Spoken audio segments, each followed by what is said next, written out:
Yeah. Run it back nation, what is good? It is I, DJ Ace, with Run It Back Philly and Tone Deshields of Chalk It Up Sportswear live on two channels today. I'm here to get Tone's perspective, opinions, in takes on all of the things that went down towards the end of the season here for the Philadelphia 76ers. A lot of people are already over it. I know a lot of people are probably watching the Boston Miami game right now. I have it up on one of my screens over here.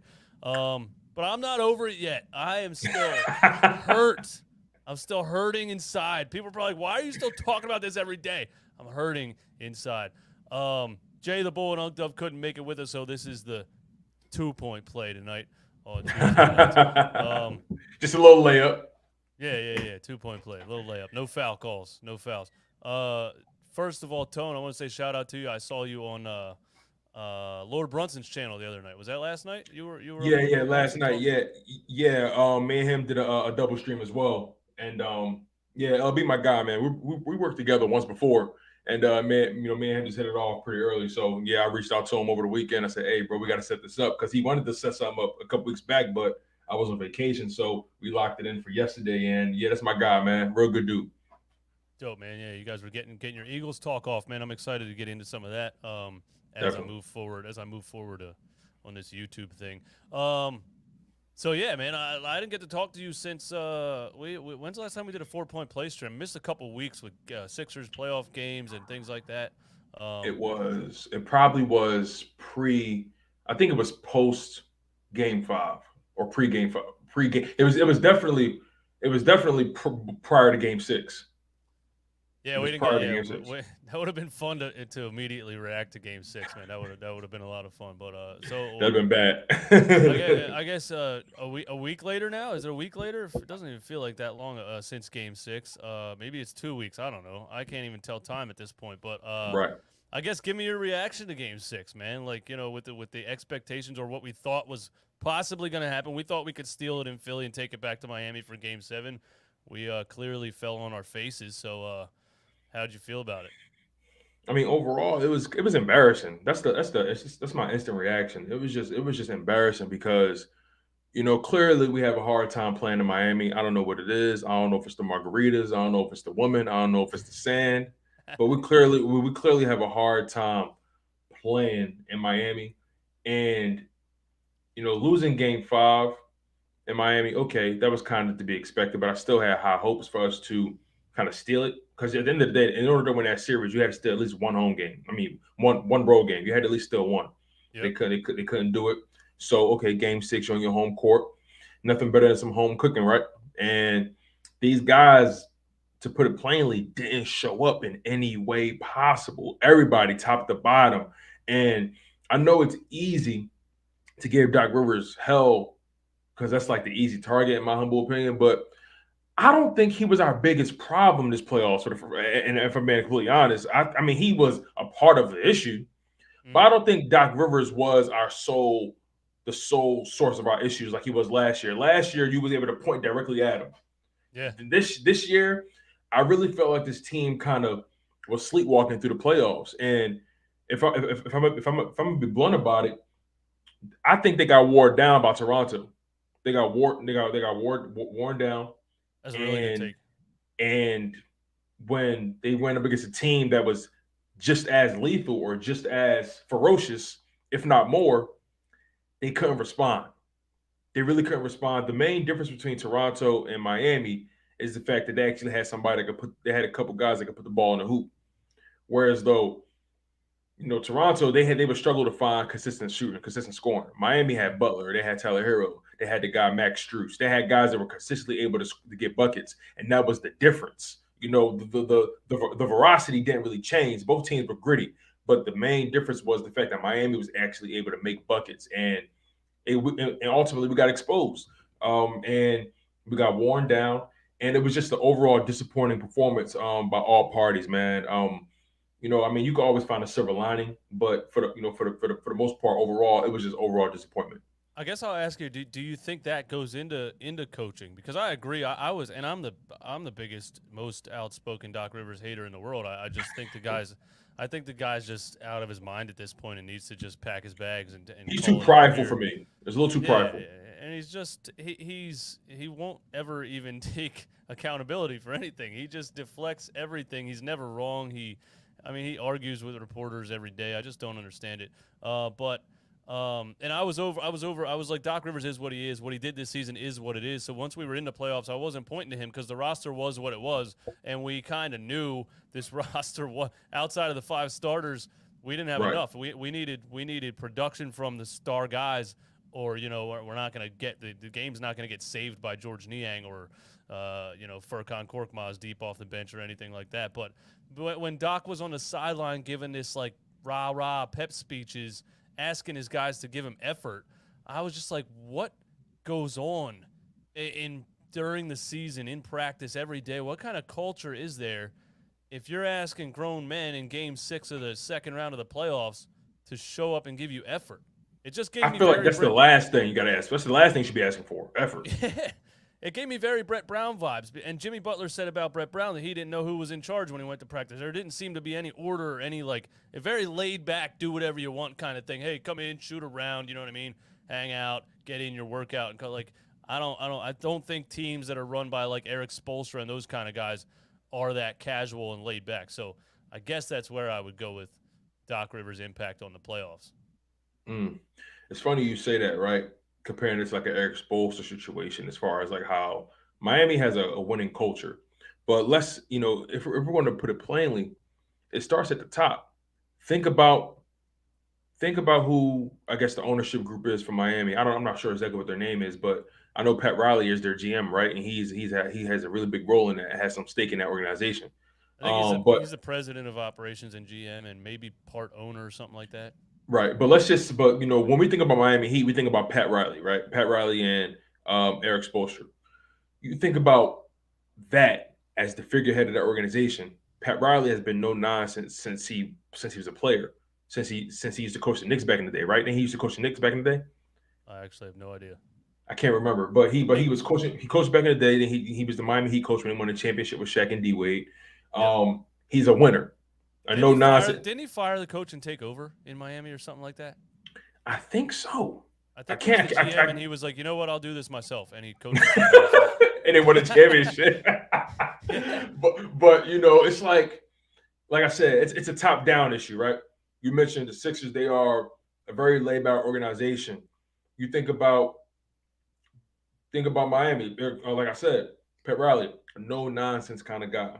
A guy that moves like he in the mafia. You know what I mean? And then you think about the Sixers. One of their owners hangs out with Meek Mill all the time, Michael Rubin. Then the other owner, I forget his name.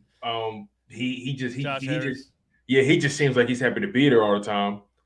And Josh Harris is just the leader of a mega group of investors, basically, that buy up everything. Right. And now he's working with a group that's trying to buy the Denver Broncos. Like he's not a basketball guy at all. He's just a money guy. At all, just a money guy, right? And I don't have a problem with that if you employ the right people around you, so you don't look as much of a fool. Because I don't expect all owners to know all the nuances of the game. I just don't. It's a money grab for them. Most of these owners make more money elsewhere, and this is just like a hobby for them, right? So you think about the Sixers. Okay, previously you had Elton Brand and Brett Brown. That was a problem. They're both just two laid back individuals who don't really have that iron fist. Then you bring in Doc Rivers, also super laid back. And then you got Daryl Morey, a really laid back guy as well. So when you put all that together, your players are naturally going to be laid back, in my humble opinion. And I never thought I would say this, but do the Philadelphia 76ers have a culture issue? Yeah, absolutely. Oh my God, yeah. I think it stems from. I think it bled over from the tanking. Like it was like we never got into a winning mindset. We never got into a hardcore lock it down, work hard every day kind of mindset. I don't think. I think it's been casual ever since the process started. We lose on purpose for 3 years, and then you try to change the culture somehow, even though they extended Brett Brown for 3 more seasons and then finally fired him. I don't think they changed coaches soon enough. so many things. Like once you got Joel and you said, okay, that now we have started, we got our guy. Now we're starting to be serious. You should have tried to change the whole culture right then. I just think they wasted a whole lot of time, and it just seems like yeah they have a culture problem for sure. It just doesn't seem like if you're asking guys for effort in a game six, I think there's a culture problem, and there's the worst city to do that because this fan base doesn't tolerate a whole lot, and the one thing they definitely don't tolerate is a lack of effort. And you know, people get on Philly. Oh, you guys boo your own team. Oh They yeah. deserve it. They deserve it. Where they deserve it. You don't boo your own team when they don't show you paid for tickets and travel to the game and do all this stuff, and you're watching millionaires not give effort. You should boo them. That's how I feel about that. But yeah, there's definitely a culture problem, I think. So I Yeah. guess like, go ahead. No, yeah. I was just gonna say pretty much like it's you can make an argument that they've been losing for so long, they don't know how to win. And they don't know how to turn on that or hit that second or third gear when it comes to playoff level basketball. Like this organization, I'm starting to believe they're comfortable with just being relevant. They're Yeah, comfortable with just saying, you know what, we got a superstar, and we got some young talent in Tyrese Maxey and guys like that. And I'm starting to think now maybe bringing Daryl Morey here maybe tweaks how we approach building rosters because he's only been here for what 2 seasons really, yep. and this will be his second off season or his no his Second off, third. third off Well, season. because he came in, we brought him in. Oh yeah, third Okay, off season. Yep. yeah, this will be his third full off season, and I'm really curious to see how he approaches this offseason because I'm gonna be totally honest with you. This entire roster is expendable except for Joel Embiid, Tyrese Maxey, and James Harden. If you got James Harden in your roster, you could be worse off. You know what I mean? I feel like at this point you need to surround him with enough role players, guys that can actually get a bucket. Or let's be honest, right? Those days James Harden dropping 35, 10, and 9 are done. What we're going to see from now on, and I'll be completely comfortable with this if he's scoring efficiently. I'll be completely comfortable with James Harden being a 22, 8 and 7 guy. You know what I Yeah, mean? if he's giving you what you need when you need it, you know what I mean. If Exactly. yeah, His scoring clock is terrible. Like he doesn't have timely. He hasn't had a timely bucket except for that game 4 and where has he was. he has he Go ahead. really has he really ever? I remember, and I didn't watch him intently his whole career, but I remember one. I remember that Golden State series where he played out of his mind and he hit a buzzer beater like double team to send it into overtime. Like I don't think there's very many James Harden big shots. I think he gets a lot of nice stats throughout the regular season, and he I don't want to call it stat padding, but people throw up the numbers there when under 2 minutes in playoff games, and they're not good at all. So I And that's and then scary to me. we just witnessed it.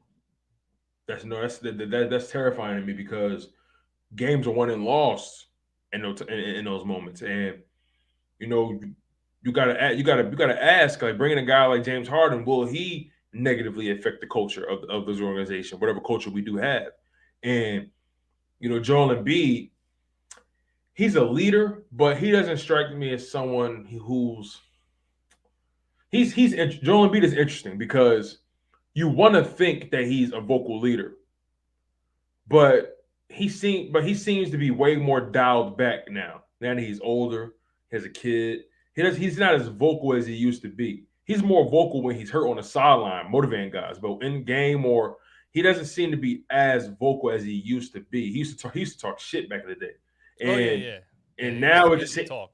it just seemed like he's I don't know. I kind of feel like that was part of his superpower. You know what I mean? Like the fact that he played with a certain swag, a certain juice, and guys knew what was coming to him. He'll tell you what was coming, what he's going to do, and he'll do it.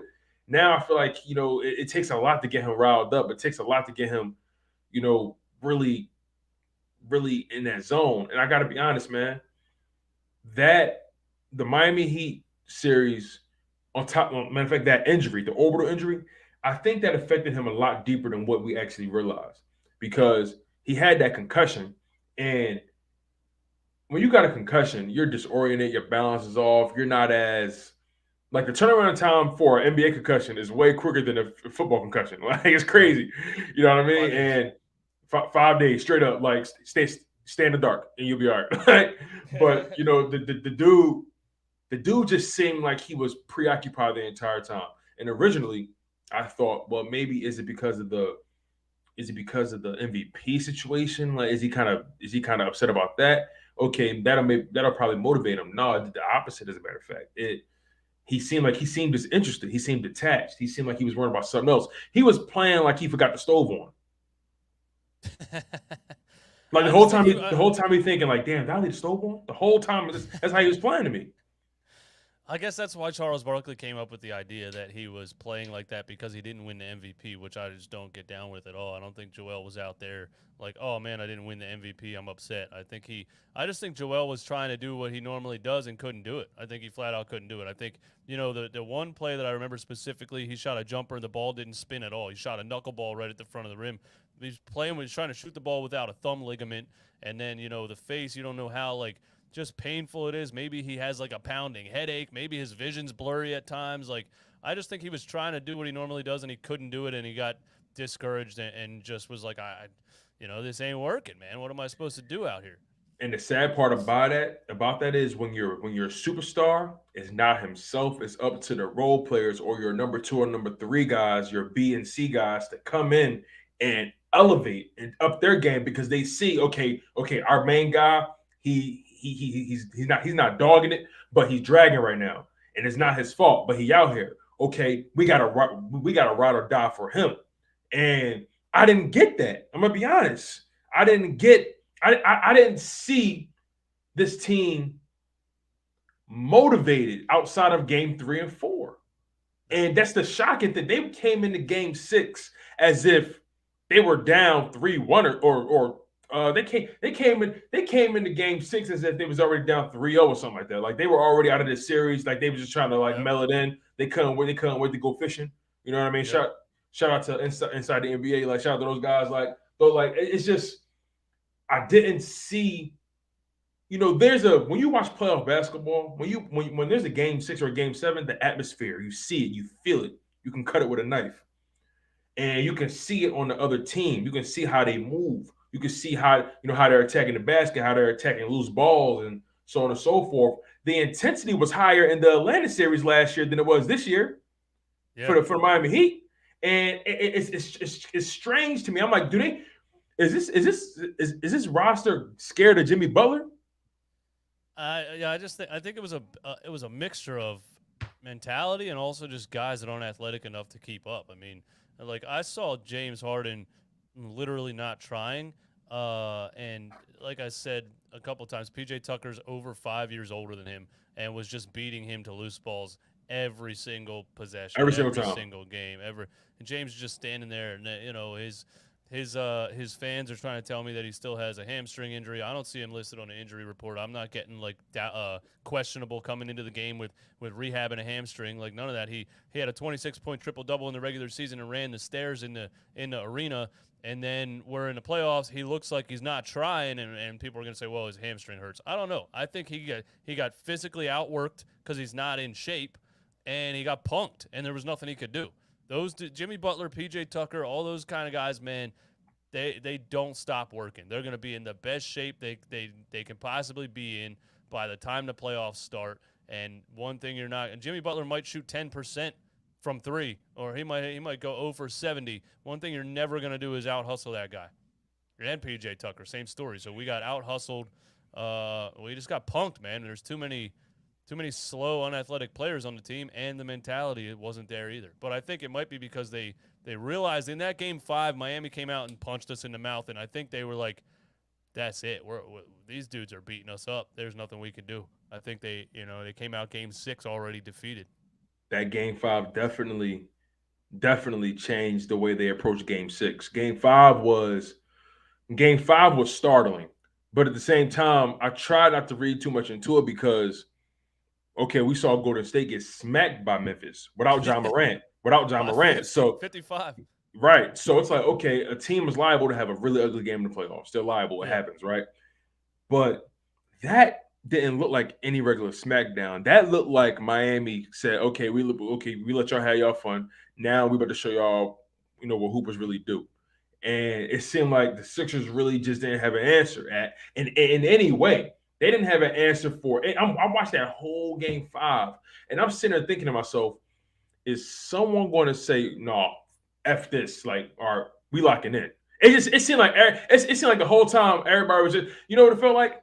It felt like the whole time they were at like a NASCAR race and they were just watching cars fly by. I'm like, vroom, vroom. They was just trying to, they was just like, they were so lost. They were lost. And I have no idea. I have no idea what came over this team. Like, you seen Space Jam. Like, it's almost like they stole their talent. Like, I didn't know what happened. Yeah, they got punked. They got absolutely punked. So where do we go from here? I guess Well, like on the list of things, first of all, like what do you think about James Harden's play in the playoffs? And he has a $47 million player option, and then he's eligible for an extension, or maybe they offer him an extension, or maybe they don't. Maybe they try to get him to take less money. I don't see the guy wanting to take less money. Maybe I'm wrong. Maybe he'll surprise me, and maybe he wants to win. Maybe he wants to have 5 more great years in the NBA, and he's going to try to do that. I don't know. I'm not getting the work ethic from James Harden just over the past couple of seasons, but if he wants to turn it around, it's all up to him. You know what I mean? If he wants to put in the work this offseason and comes back, I'll tell everybody I was wrong about it, but I don't see it happen personally. But what do you think? so when it comes to James Harden specifically, I just saw a report saying that they're not going to offer him the supermax. So we'll see how that goes. Who was that from? But this was Yahoo Sports. Oh, snap. From Shans? Yahoo Sports. Dan Feldman. Not really familiar with not too familiar with him, but it was via Yahoo Sports. And yeah, man, Yahoo Sports is pretty on it. They do Yeah. a good job covering basketball. But James Harden, for one, I don't think he's a supermax player anymore, especially what we just saw. There's no way him and his people and his representation can be in the right mind and come into a negotiation table and say, "Hey, my guy deserves the supermax. You need to." Well, what have y'all been watching? Have y'all been playing 2K? Yeah, right. Like, are y'all living off of the Houston days? And my thing, all they would have to say back to that is like, look, you look pretty terrible at 32, and you want me to give you 60 million when you're 37? How could I do that? exactly. I cannot do that. So James Harden, what needs to happen is they have to find a way to keep. Well, first things first. I think James Harden, he's not an idiot. He's not going anywhere else. There's no other situation. See, whether he wants to reveal it or not, no matter how nonchalant he comes off in his press conferences, he cares about his image. He cares about what we all do. We're humans. We care about how people see us at the end of the day. Now, we may not care as much as other people, but we all care about how we look in certain situations. Who said? Somebody said he hates getting embarrassed more than anything, and he felt like he got embarrassed in that game 6 in front of Philly, and they said he's gonna trust me, he's gonna come back stronger than ever because of that. I think it was Kendrick Perkins or somebody said that he hates being embarrassed, and he's not gonna ever let that happen again. I don't know, maybe. And the interesting thing, the most interesting thing about that is, I'm a firm believer that every now and again you got to get embarrassed, so so you can know, like, this is the real deal. You know what I mean? Every now and again you got to embarrass somebody so they know you ain't playing. And if I'm being completely honest, when it comes to James Harden, if this is true that if this is true that he hates being embarrassed, all right, cool, wear that, and now it's time to lock in and get your body right. Because at the end of the day, you're 32 years old. You can still get your body back on track. That's not impossible. You're not 80, bro. So again, like I said, James Harden, if he's a smart man, he's gonna take the option. He ain't stupid. He gonna pick up his option. That's 40 million in the bank, easy. He gonna pick up his option, and then he's gonna sign maybe a 3-year extension, 3 or 4 year extension, and it's not going to be a super max deal, obviously, but it's still going to be for a lot of money. But he understands that this has to work. That's the unique thing about this. This has to work. He can't afford to bail out. This would ruin his. If he bailed out on the Sixers, I think this could hurt his legacy more than leaving Brooklyn or leaving Houston. Yeah, because Houston. Yeah, you're right. Yeah, 3 teams you left. Now who's going to take a chance? You know, who's going to want to invest in you? Who's going to want to play with you? Right? Who's going to believe you're really down for the squad?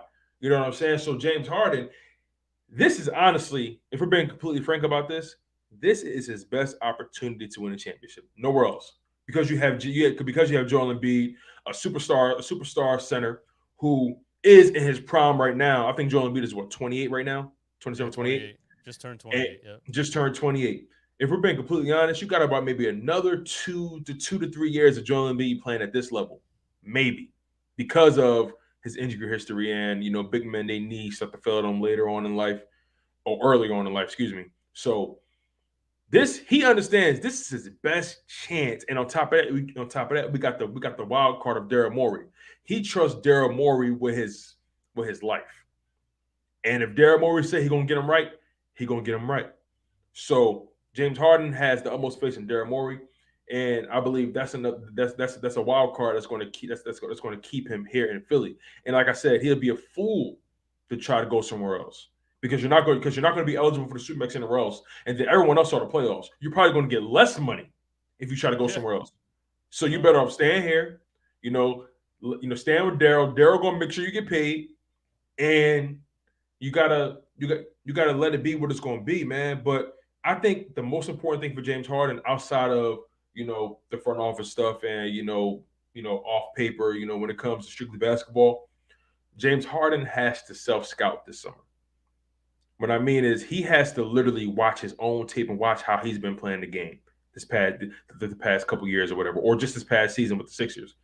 If you pay attention to how he was playing, every time he drove to the rim, this is him. Every time he drove to the rim. Well, you can't keep looking for that. He was one of the most affected by the NBA basically saying, we're not giving these. Like, if you're leaning, if it's not a natural shooting motion anymore, we're not calling the foul. If you're leaning and creating the contact, you're not getting the call. If you're swinging, if you're doing a sweep through, we're called a foul on the floor. Like, there's so many instances. Those 9 years in Houston, he had like 20-some free throws a game. It led the league in free throw shooting probably all 9 years. I don't even know if that's true or not, but I feel like it might be. And all of that changed when they stopped giving him those calls. And not just that, like, they stopped giving him real calls too. Like, I think his reputation as a free throw baiter or whatever affected him, because now the officials are looking to not call it because they're waiting for him to try to fool them. So a lot of times he gets fouled and they're just like, nah, because I don't even know anymore. I felt like you were trying to trick me. Maybe that was a foul, but I didn't call it. So, his getting foul calls is a struggle for him right now. That's a very good point. Because I didn't, you know what? There was times where I'm like, okay, wait, he's not getting any calls though. like it's one thing to see him try to bait a little bit. Okay, everyone tries it. But there was moments where I actually saw him physically get touched, and I'm like, okay, are we just not calling fouls on James Harden anymore? Like, was there a coup on James Harden's career? Like, okay, listen, y'all, we're completely jumping ship on James Harden. Time to and it might have been an NBA meeting. Like, hey guys, listen, the product is this. You know what I mean? The fans don't want to watch 40 free throws a game. We'll stop calling it. Maybe they were just at a round table, like, literally, stop calling it. This guy's manipulating the game. Stop calling it. That might have happened. Wow. Let me ask you this though, because we're going to get into a lot of things that need to happen and so on and so forth. But I kind of want to have some revisionist history a little bit. Do you think it was a mistake trading for him in particular? Not trading Ben Simmons away, but do you think it was a mistake trading for him specifically? No, I don't actually. A lot of people are really coming at Daryl Morey right now. But I don't think any of the other options were championship level options either. I think Daryl took the biggest chance at getting a star that could help you get a championship next to Joel Embiid. A lot of people are saying we should have taken the Tyrese Halliburton deal and kept Seth Curry and Andre Drummond and our draft picks and got Halliburton and Buddy Hield. Does Halliburton and Buddy Hield deliver you an NBA championship this season? I don't know. I just no. I'm not. I didn't see any major team leader type of guys, any game changer type of guys that were available. I think either way you slice it, you trade for James and he's out of shape this season and didn't live up to what we thought maybe he was possible, and we don't get out of the second round. Or I don't think there was anything that was a clear cut like you should have done this Right. type of thing. It's easy to say after we flop in the second round, but I think Daryl took a chance, and then it looked good for 4 games, and then it it fell off a cliff real quick. But I think he had to do it. Ben Simmons, tied his arms behind his back, really. Yeah, I would agree with you. Definitely James Harden, you can do a lot worse, and we still got more from him, in my humble opinion, than we ever would have got from Ben Simmons. And sure, we probably sacrificed perimeter defense, but you know, you can recover that in a way, just be creative, just playing hustling a little harder, right? But just to play devil's advocate, right? You can make an argument because remember the Sixers were in the flow even prior to the trade. They were flowing through Joel Embiid. Tyrese Maxey was still doing Tyrese Maxey things. His game elevated slightly better, slightly more with James Harden, but Tyrese Maxey was still a threat to score on the perimeter on all 3 levels, so on and so forth. But just to play devil's advocate, you mentioned the Tyrese Halliburton and or Buddy Hield deal, right? Our problem was we lacked creative scoring off the bench and role players guy that can kind of create their own bucket, right? Mm-hmm. Is it fair to say like you can make an argument that bringing in those guys in would have made us that much more lethal or versatile? Because think about the teams that are in the Eastern Conference Finals right now. Definitely, yeah. Jimmy Butler. I don't mean to cut you off, but Yeah. last playoffs when Ben Simmons completely didn't show up, Seth Curry averaged 20 points per game the entire playoffs. So I'm not. Yeah, it definitely would have made us more versatile, and we would have had him and Buddy Hield and Halliburton. Those are 3 ball handling shooters that can get a bucket. So definitely would have helped that aspect of the game for sure. Yeah, because like you think about the current teams in the Eastern Conference Finals in particular, right? The Boston Celtics and the Miami Heat. Now, granted, both those teams are the number 1 and number 2 seed, so that tells me they were the best. Like they were the best teams, and they weren't pretenders in the East. So I kind of respect the way it kind of fell out, just from that perspective. That okay, the number 1 and number 2 seed in these conference finals, okay, that's kind of how it's supposed to be in a perfect world. But when you think about the way those teams are built, the Miami Heat in particular, Jimmy Butler is. Would you consider Jimmy Butler a superstar? No, I wouldn't say superstar. I don't think he's a. Well, I mean, he played like a superstar against us in that second round. He averaged like 35 points a game or something. But Right. no, I wouldn't call him a superstar. He just comes off as like a Draymond Green to me, like He's a a fr- high level glue guy. Fringe. Oh, okay, because I was going to say fringe. Like I feel like Jimmy Butler can. I don't want to slight him because I know what he did for us and how he changed our offense when he played for us. So, if anything, I would consider him a star. He's definitely a star, a fringe. Yeah, I'll call him a star. I'll call him a star. Yeah. And he's their best player. And then after that, and after Jimmy Butler, is just because let's be totally honest, I like Kyle Lowry, but he's a glorified role player at this point in his career. But you think about the Miami Heat, the way they're built, it's Jimmy Butler and then it's everybody else. But the roster is built nicely. You think about the Boston Celtics, Jason Tatum, who is a superstar. Then you got Jaylen Brown, who was a star, fringe star. He's in that area. And then there's everyone else. You know what I mean? So it's like these teams that are in the Eastern Conference Finals, they don't have these. How can I say? They're filled with talented guys that know their role, talented glue guys.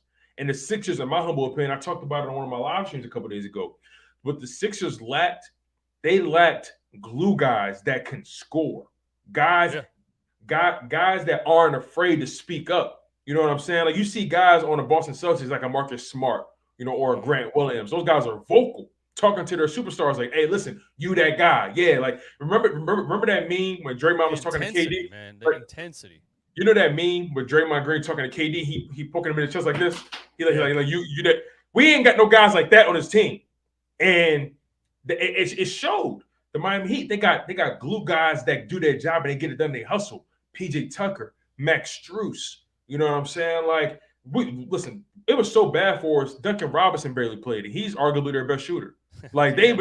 they just said, listen, Duncan, this series not for you. It's okay. We got, we good. That's another Eric Spoelstra thing. You know what I mean? He's not afraid to sit down a $90 million guy because he feels like he doesn't fit the team that they're playing. I don't think that would ever happen in this organization. If we paid a guy $90 million, he'd be on the floor for 40 minutes every playoff game, whether he was getting smoked left and right or not. That's just Eric Spoelstra knows what he's doing, and he's respected by the ownership and the management, and they let him run the ship, and he turns out to be right. A lot of the times. Exactly. So would you say the main? Would you say that would be the main thing that the Sixers need to do this offseason is get those intensity type of guys? Because that seems to be what everyone's saying, and I pretty much agree with it.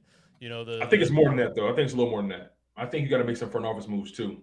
And what I mean by that is, outside of just bringing in some guys, you got to move. So you got to move some guys. And if I'm being completely honest with you, if I'm being completely honest, bro, I'm not going to.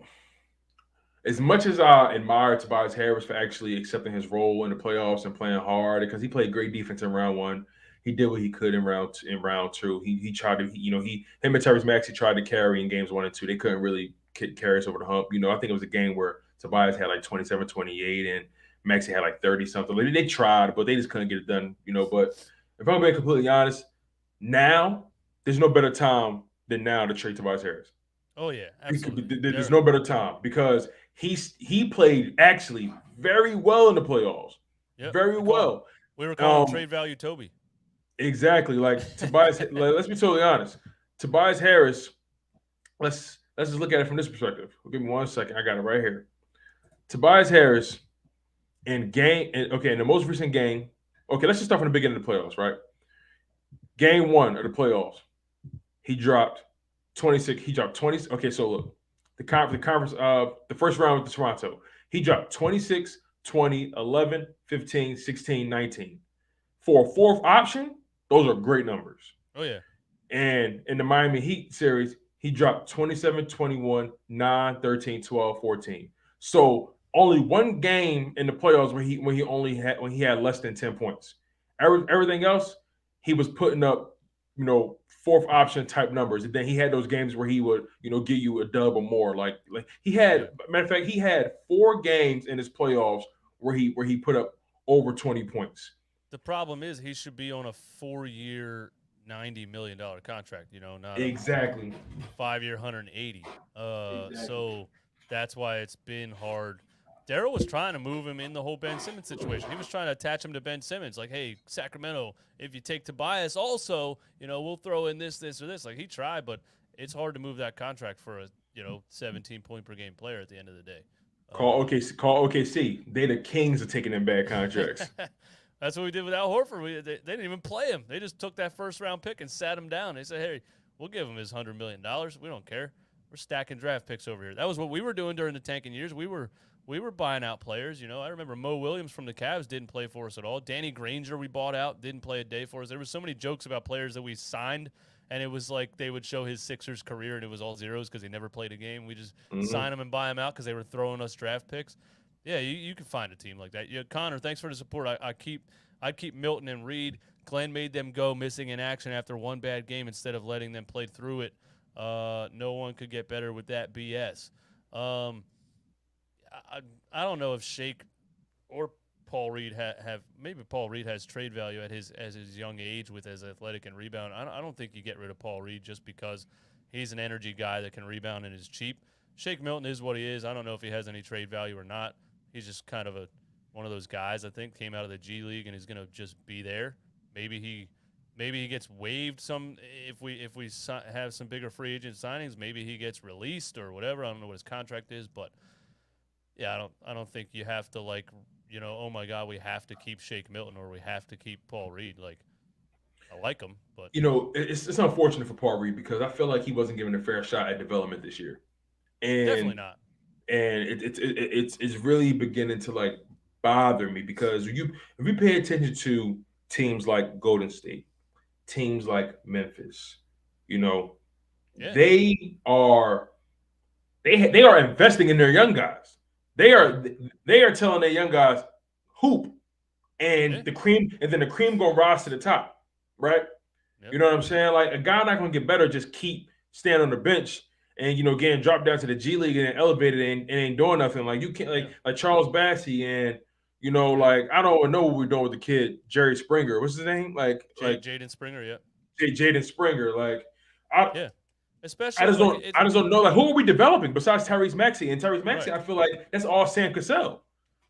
That's all Sam Cassell, and that's only because Ben Simmons quit. And we didn't have a point guard. He had to start. In a perfect world, Maxey comes off the bench for like 3 years and is the sixth man of the year and things like that. In a perfect world, but yeah, and it's not rocket science either. Like at the end of a season when basically the playoff seedings are already locked, that should be the time that you're throwing in Charles Bassey. Start him at center. Let him play 40 minutes. See what he has. Doc Rivers just never ever takes a chance. He would rather. Look, what benefit is there of playing DeAndre Jordan the last 10 games of the regular season, or playing Paul Millsap the last, and then at backup center I'm talking, or whatever, any games that Joel sat out or whatever, and then you get to the playoffs, Joel gets hurt, and you're like, oh, I only have the 40-year-old guy that I played the whole season because I didn't try to develop any of these young guys.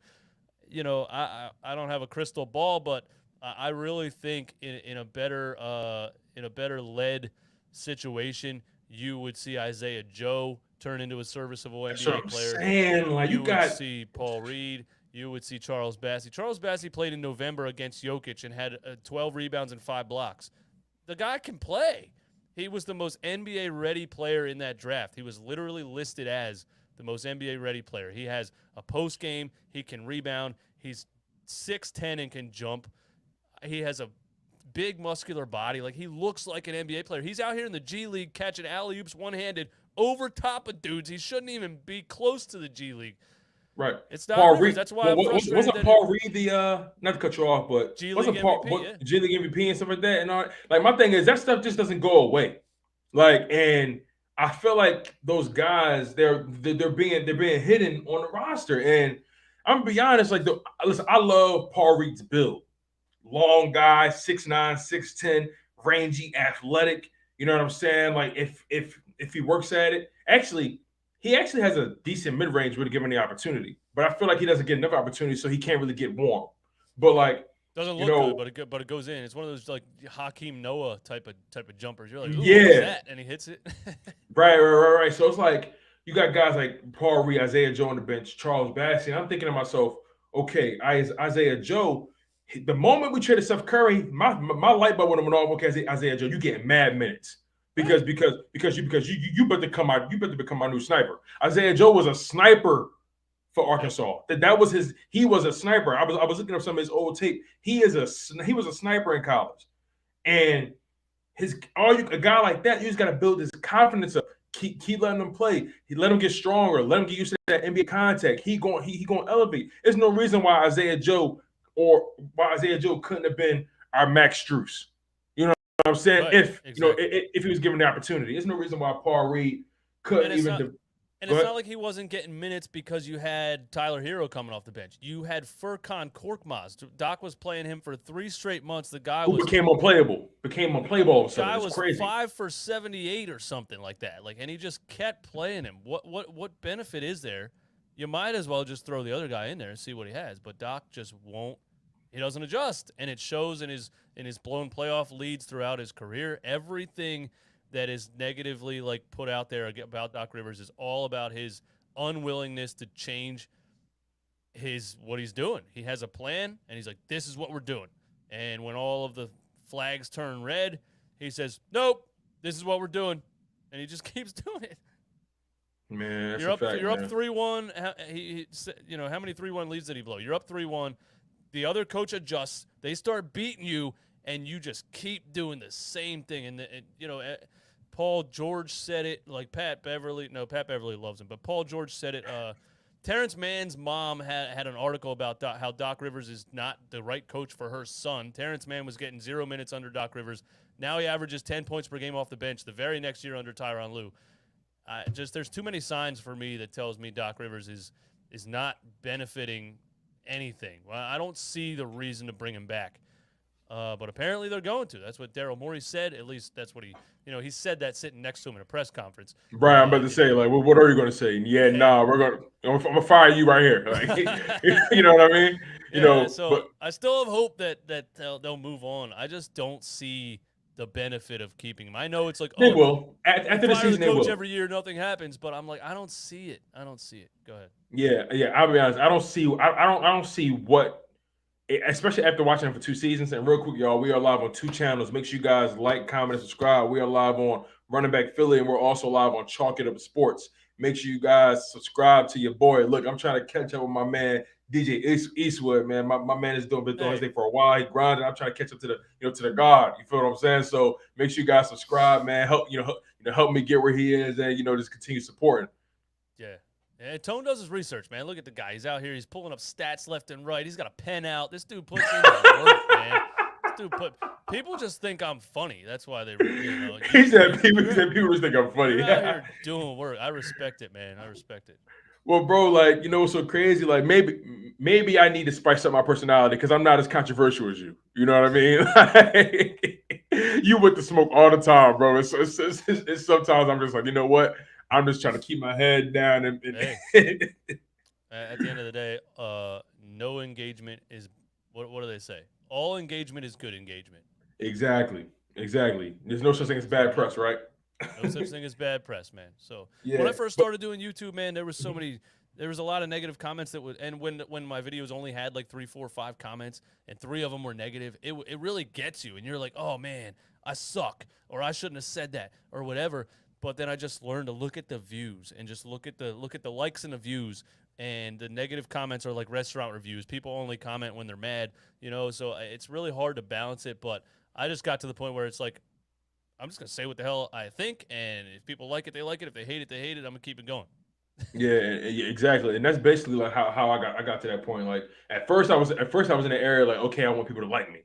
But then I got to a point where I'm just going to be me, and if you rock with me, you rock with me. If you don't, hey, listen, you'll find your way to the party. It is what it is. Yeah, facts. You know what I mean? But like, Doc Rivers, like you said, I don't see what he brought to the table from Brett Brown. I just don't see it. The only thing I can probably give him credit for is maybe holding Joel Embiid more accountable. But I felt like that was coming anyway. I felt like that was coming at some point, regardless. Like, Joel Embiid, he said he credits, his son being born more so than Doc Rivers, than him taking care of his body. And, he said, I want my son to know that his dad was one of the greatest. Like, and that was his motivator. Like, I don't see what Doc Rivers brings to the table. So to your point, he's going to be going at the next season, especially if they don't get out of that second round. Trust and believe. And it's frustrating because I always want to be positive going into a Sixers season. And if we're coming back with Doc Rivers, this is going to be the most negative offseason I've had on this YouTube channel. I can't be positive. I don't see anything better that's going to happen under Doc Rivers. The only time he won was with a super team. The only super team in the league at the time, by the way. LeBron James left Cleveland to go build a super team to take down that super team. The only time he won, he had 4 Hall of Famers on his squad. So you have to have better. Literally, you have to trump the other team with talent to win with Doc Rivers, because he's not going to find a diamond in the rough. He's not going to do anything strategic to outcoach the guy on the other sideline. It's just he also has not shown that he is a developer of talent. Like who has he developed? Nobody. He takes credit for Rajon Rondo for some reason, but Rondo was just a point god from 20 years old. He was just that naturally just, no look behind the back over his shoulder. Like, that dude was crazy. He had a 0.22 assist game one time. Shot the ball like twice the whole game, had 22 assists. That was a natural, just rare talent, and Doc Rivers takes credit for that. I don't see how he does this. And Rajon Rondo is nothing but a Chris Paul without an HR department. You know what I'm saying? Like, he's just as knowledgeable about the game. He may not be as potent offensively, but Rajon Rondo has a 3-point shot now. But nonetheless, Doc Rivers, he my whole I'm real big on player development, and you can't just keep like trying to bring in guys and these try to fit these puzzle pieces together and square pegs and round holes. Like you gotta try to build a legit team. I felt like they built this team like, all right, Joel Embiid and everybody else just filling the gaps. It's like, no, like you gotta Miami is a team. Boston is a team. I'm gonna be honest, I'm so proud of Boston because of where they were at the first half of the season, and they got a new head coach. Like it's just I just love what they've built and how they were able to turn the page and how they play for him. I don't see these guys playing for Doc. I'm gonna be totally honest with you. I think these guys actually start tuning Doc out after a while. There was reports and rumors that Doc's like certain players aren't feeling him in the locker room and things like that. I don't think he's a very open-minded guy. I think he's very closed-minded. My way, the highway. This is what is right. Doesn't listen to anyone's opinion. Uh, you know, Time Cop says, "Do we need a wing or do we need a power forward?" Good question. I would say we need a wing because as much as I love Tobias Harris, he's very limited offensively when it comes to putting the ball on the floor. Like when he's Yeah. driving in the fast break, he doesn't go right to the rim. He drives, he looks around, and then he gets into this post up. Like it's really annoying. And I'm like, bro, like it's annoying when I see the lane, and I'm like, just go. They just go to the rim, make him foul you, do something. And he doesn't do that. This team isn't athletic enough. The No, most not athletic at all. player we have, the most athletic player we have is Tyrese Maxey. Yeah. Uh-huh. Yeah, give me one. I need one dude that I don't care if he can shoot at all. I need that one kid that just dunks on like three people and screams. Or like one of the just give me a freak athlete, please, somewhere. There's one down the street. There's one all over the place. I'm not saying he can make it to the NBA, but I'm just saying I need to see like a young Andre Iguodala type of guy that, is just a crazy athlete. Um, Right, right. with Now let with me with, ask you this. with some sort of basketball skill because Matisse Thybulle is a crazy athlete and has no idea how to play the game. Oh my god, If Thybulle, I saw your video about him, bro. Oh my god, because now that I you are so right. They need to get rid of him before the league finds out about him. because now that I think about it, like you've seen plays that Matisse Thybulle has made where he almost jumps from the free throw line and cocks the ball behind his head. This dude could be he could be so good and he has no idea how to use his athleticism to dominate or to make anything happen on the offensive end, and it's frustrating. But I think he's just like a defensive back uh, playing in the NBA. Seriously, man. And the Eagles secondary isn't looking any better than it did last year. So Matisse, what's up, Oh bro? my Like, god, give him a set of shoulder you pads. could call him a safety. 6'7", Yo, 6'7" safety out here. Let's go. oh my god, you know what's so crazy, man? Matisse Thybulle was virtually unplayable in these playoffs. Yeah, That's the sad part about it. He was virtually unplayable in the playoffs. He didn't even help when he came back from, Canada banned him or whatever. Or the COVID stuff. He couldn't. He wasn't even useful in that series. Like Matisse Thybulle, I didn't see his value in the playoffs this year. I didn't see it at all. yeah. He couldn't stay in front of Jimmy Butler, and even if he could, he was such a liability offensively. It was like you had to pick your poison. And like this team doesn't have. You know what this team has? They have guys that do one thing okay, but they don't have guys that do two things well. Like we don't have a legit 3 and D guy. You know what I'm saying? We don't have someone who is a playmaker and can also slash to the rim. Like it seemed like these guys are just very. The bench is very one dimensional. Like our bench almost took. Let's be totally honest. You can make an argument that we was playing 5-on-11 basketball. All playoffs. Like it was our starting lineup versus Yep. everybody else because our bench was virtually non-existent. Niang became obsolete. Shake Milton became obsolete. Like these guys just were, and I like Niang, but he can't be your only bench guy. That's my thing. I like Niang. You need to add more. You need to add more around that. So, the free agent pool. I know we got to make some moves, but the free agent pool is really not that enticing. But if I just I'm gonna throw some names at you and just tell me what you think. Like, you know, uh, Gary Harris, Zach Levine, Yep. uh, Yep. you know, uh, Joe Ingles. I like Joe Ingles because of the way he plays the game. He's a dog, low key. Oh Like yeah, he was giving. I remember that. I remember one year he's a it real was Australian. You know, a, the a, Australia. a real Yeah, Australian, exactly. the Australians that hit that still watch my channel and became fans of the NBA because of Ben Simmons, that now hate Ben Simmons, they don't even claim him anymore. Like Joe Ingles is the epitome of Australia. They are like hard nosed, like you know what I mean. Play a hard nosed game, get beat up, lose a tooth or something, and then go pound some beers like at the local pub right after that. Like that dude is a dog. He really is, and he's big. He Right. can defend. Exactly, exactly, and he can shoot. Like he's really he's really a sniper. Like he had got hurt earlier in the season and he didn't play at all. But the way he played with a certain swag about him. Like I vividly remember that Utah OKC series from a few years back where he was giving Paul George all kinds of hell, and Paul George was really like he was really irritating Paul George, but other guys that they like. I'll be honest, I wouldn't be mad if the Sixers went after Tyus Jones from Memphis. He's a free agent this summer. You know what I Yeah, I mean? like him too. Yep. I like Tyus He had a lot Jones. of he had a lot of big plays in that series when John Morant went down. Yeah, and he has. I think he has the best assist to turnover ratio in the NBA. Like he doesn't turn the ball over. He has the best assist to turnover ratio in NBA history. He's been in the league for a little while, right? Like 6 or 7 years. I think he won it. North Carolina or Duke? No, was it? No. I think you're right. It was Duke. It was Yeah, I Duke. He think won. so. Yep. He played for Duke, and this team just needs athletic guys in the wing, and we had like guys that don't turn the ball. We turn the ball over so much, and I don't understand it.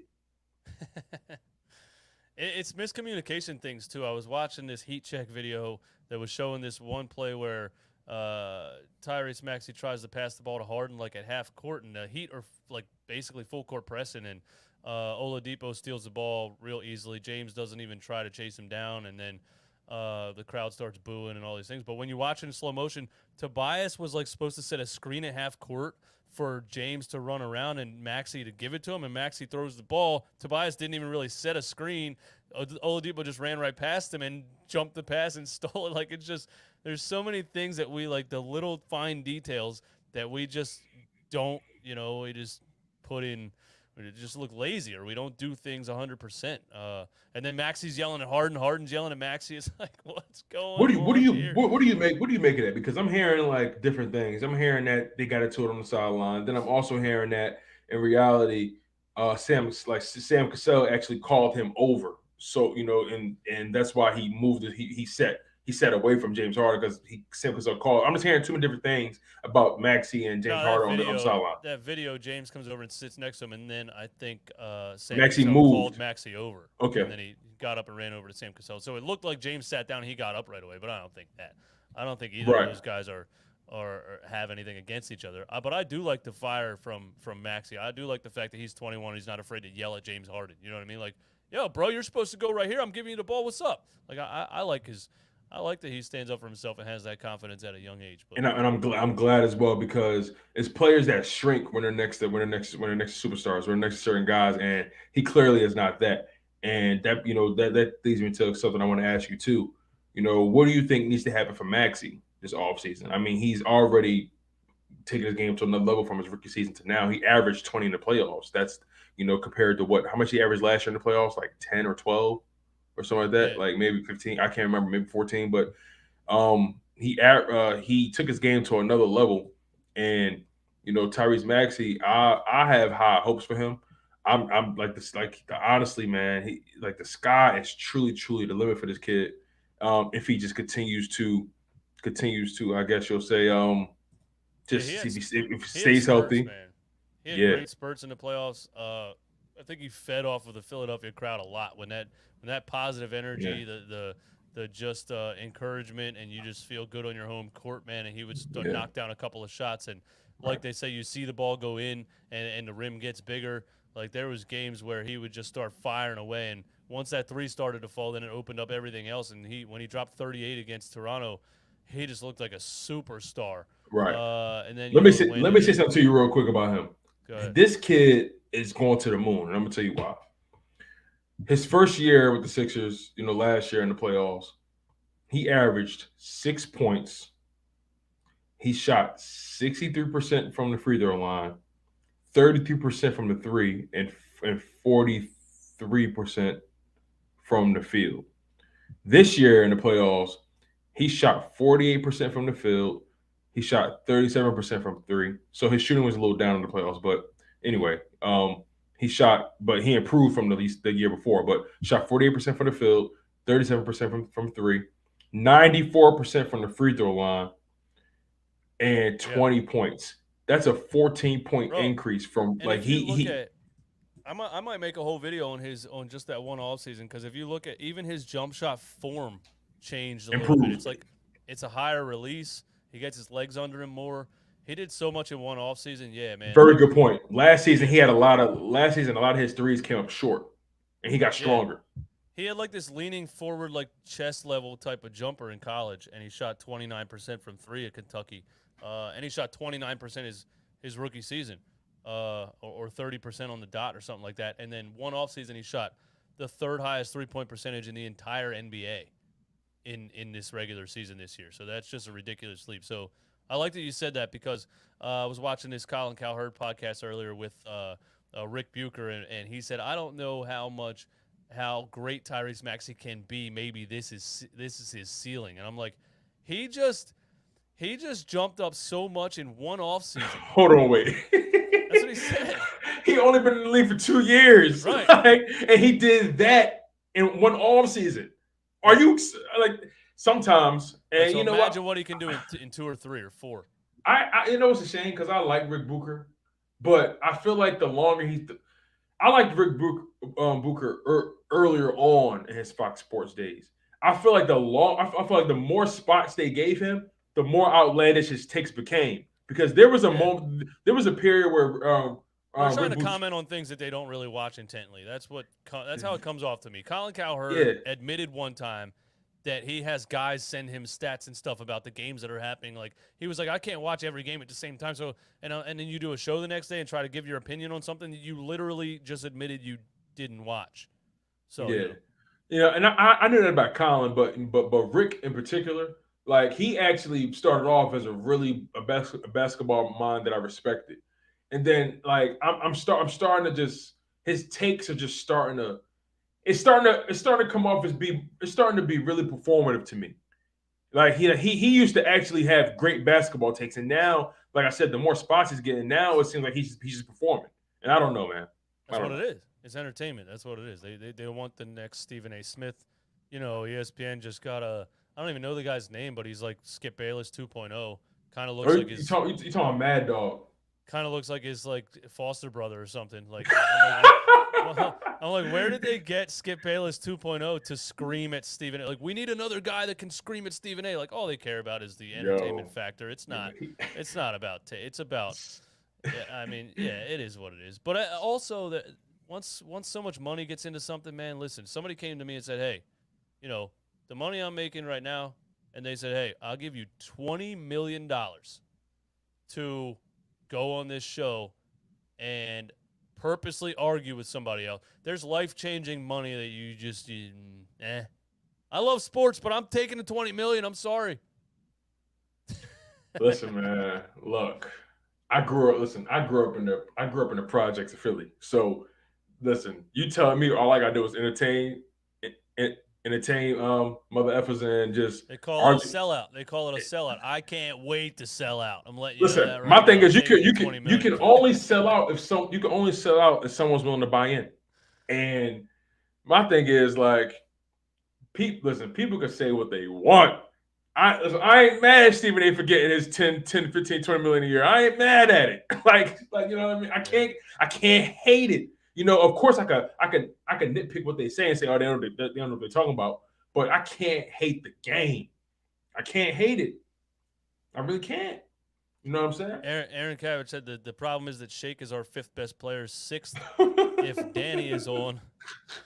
Yo, that man, lack of depth is crazy. Danny, man, tore his ACL and his LCL. Yeah, I think Danny Green's done. He might as well retire, if I'm being honest. If I'm him, I'm retiring. He needs to be done. Like, that's the Carson Wentz injury. He ain't coming back from that. Yeah, I think he's going to be out. If he comes back, that'd be impressive. I think he does. He is competitive. He likes playing the game. He still wants to. If he rehabs it and gets the whole thing done and comes back, I don't think he'll be back next year at all. It would take a lot for him to even show up in the playoffs for a team next season. It's gonna be two. It's gonna be 2 whole off seasons for Danny Green, I think, until you see him play basketball again. Mhm. But he might come back then. Who knows, man? I mean, he stays in pretty good shape for his age. He does. He can shoot threes. Let me ask you If I this: was him, man, I listen. You gave everything to the game. You're gonna be now 38 when you return after this. Right, 3-time champion, 3 calling different it, man. teams. Yeah, You ain't got to prove. I'm You ain't got to calling prove it. nothing. I'm calling I'm it, calling man. it. Listen, you got a podcast now. Like you going like, trust me. Like he gonna have more time to do that. Watch, he say, you know what? I'm making more money. I'm making a lot of money doing my podcast. Like, let me just fall back. But like, let me ask you this though. What was your thoughts on Jimmy Butler saying Tobias Harris over me? What was your thoughts? Yeah, I don't understand that because that's not what happened. And that's what I from want. what I understand. And that's what I'm gonna dig in on because the narrative was the Unless the front narrative, office lied about it, unless everybody and that's lied.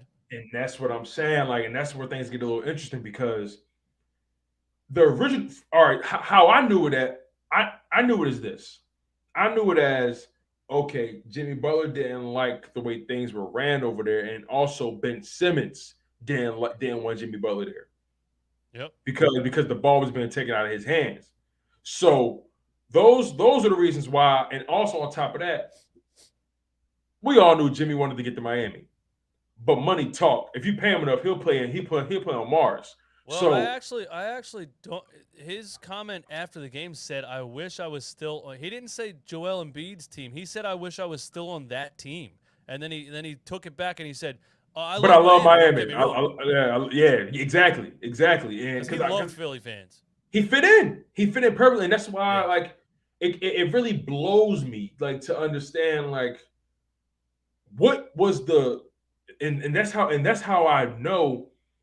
I think I think he took it as they chose Tobias Harris over him because that's what the optics say. They paid him, they didn't pay you. But in reality, they chose They chose to protect Ben Simmons over bringing you in or keeping you there. And look where Ben Simmons is now. Look where we are now, and look where Jimmy Butler is now.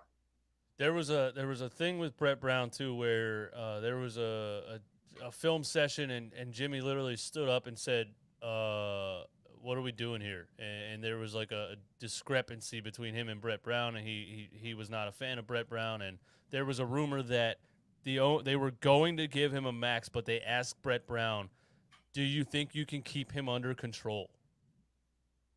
I And don't he like that. I mean, I don't no, like that. hell no, and he took serious offense to that. I'm a person, not a dog. Like, what are you talking about? Right. And he probably, if they were in the same meeting or whatever, I'm just, trying to take a guess here, but he probably either he said it to him or implied it, but he was probably like, listen, bro, it's either the Brett Brown thing here or it's me. And they said, Brett doesn't want you because you're a little outspoken and out of control. And that's the sad part because nobody in this organization knows what they're doing, and nobody has a dog mentality besides Joel Embiid. Nobody has that mentality that Jimmy Butler has. Every single person in this organization should have taken a back seat. They should have done it in Minnesota too. Everybody's finding out the hard way. This guy's not just some outspoken asshole who wants to ruin a franchise. He is literally a psychopath when it comes to his work ethic. And if players aren't living up to it, if the coach isn't living up to it, if he's going to say it because he knows what it takes to get literally where he is right now in the Eastern Conference Finals. And Jimmy Butler used to be homeless. He used to be homeless. He literally had to grind. Yes. How did he get here? He went JUCO first. Right. Then had to every step of the way he had to earn it. Right. He So wasn't these billionaire owners or whoever that were born with a silver spoon or got somewhere by who they knew or whatever should have just sat back and said, we need a guy like you. And we're going to do you and Joel Embiid on the same team. That's the main thing that drives me nuts and I'll never get over. Him and Joel Embiid on the same team. You did it. You did it. The process worked. You have it. You have it. You have two dogs who can dominate the NBA together on the same team. Nobody else matters. If these two guys want Brett Brown out of here, ship him out 10 minutes from now. If they want Ben Simmons gone, trade him. Do whatever these two guys want. And they didn't do that. because egos came into play and they said, this guy thinks he's going to talk to me this way. I own the team, or I'm the GM, or whatever. That's what it is. Yeah, and I almost forgot. Shout out to Sean Ford. Brett Brown traded Mikal Bridges. I was sick when that happened. I was so sick when that happened, bro, because like it would have been a perfect story. I think his mom worked for the organization or something like that. Yeah.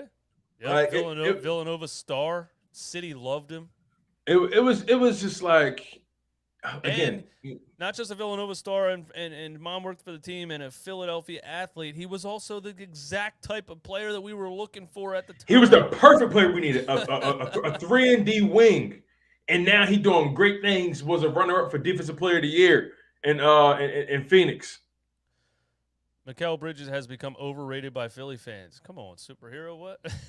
Nah, bro. Defensive Player of the Year candidate who shot like 41% from three. I mean, he is the epitome of a young 3-and-D player, and he's about to did he get paid already? He's about to get paid if he didn't. And we traded him for Zaire Smith, who never played a damn minute. Yeah, that was the end all, and that's the whole dysfunction with this organization because They tinker too much. Right, and there was rumor that Scott O'Neal, one of the owners, had a say in that. Like literally, he liked Zaire Smith. That's what was wrong with this whole thing was billionaires trying to play 2K with a real NBA franchise, and then they made all these mistakes, and they said, "All right, go get Daryl Morey because the fan base is we messed up." So they went and got Daryl Morey, and then Scott O'Neal bought himself out of the company. He literally bounced. He left. He was like, I know this ship is sinking, and what we just did for 7 years is going up in flames. I'll take my money and leave because I don't want to have the repercussions of this. The whole ownership thing, man, there's so many things wrong with how this thing was ran, this whole process era. It's really it's unreal. But firing Colangelo because his wife was tweeting things about Joel or something like that on that weird thing. At least Brian Colangelo was an experienced GM, and he had probably the best roster. That 2017 roster was built by him with DeMarco Bellinelli and J.J. Redick and all those guys. Ursula and Sova, all those guys, yeah. Yeah, he put his shooters around Ben Simmons. He had Ben playing a high-paced, rebound transition game. And he got fired for that. They let Brett Brown be the interim GM, but I don't think Brett was in charge. I think it was the owners that were telling him what to do, and he was the yes man. You know what I mean? He was literally the yes man. I also think that's why Elton Brand didn't get fired because he was a yes man too. And they sat back and they said, "Listen, our bad. We got Daryl Morey now. We're not going to say anything anymore, and we're not going to fire you because it wasn't your fault. It was us." Let me ask you this: in a perfect world,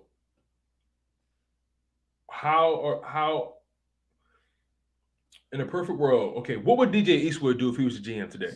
What would you do to get this team, to the Eastern Conference Finals and beyond, in this offseason? What moves need to be made this offseason? What would you do? I would tell Doc Rivers, listen, man, you're well respected. This ain't working out. See you later. I would promote Sam Cassell. I think he's just a perfect young, open-minded coach with motivation. You know what I mean? A lot of Doc Rivers, I get the same vibes that I get from James Harden, a guy that's done a lot of things, already made his money, doesn't have anything to prove really. Right. And real quick, you know what I hate about the NBA? Fire. Real quick, you know what I hate about the NBA? Then I'll let you get back to saying what you'll do for your GM. And this is why the NFL will always trump the NBA in certain respects.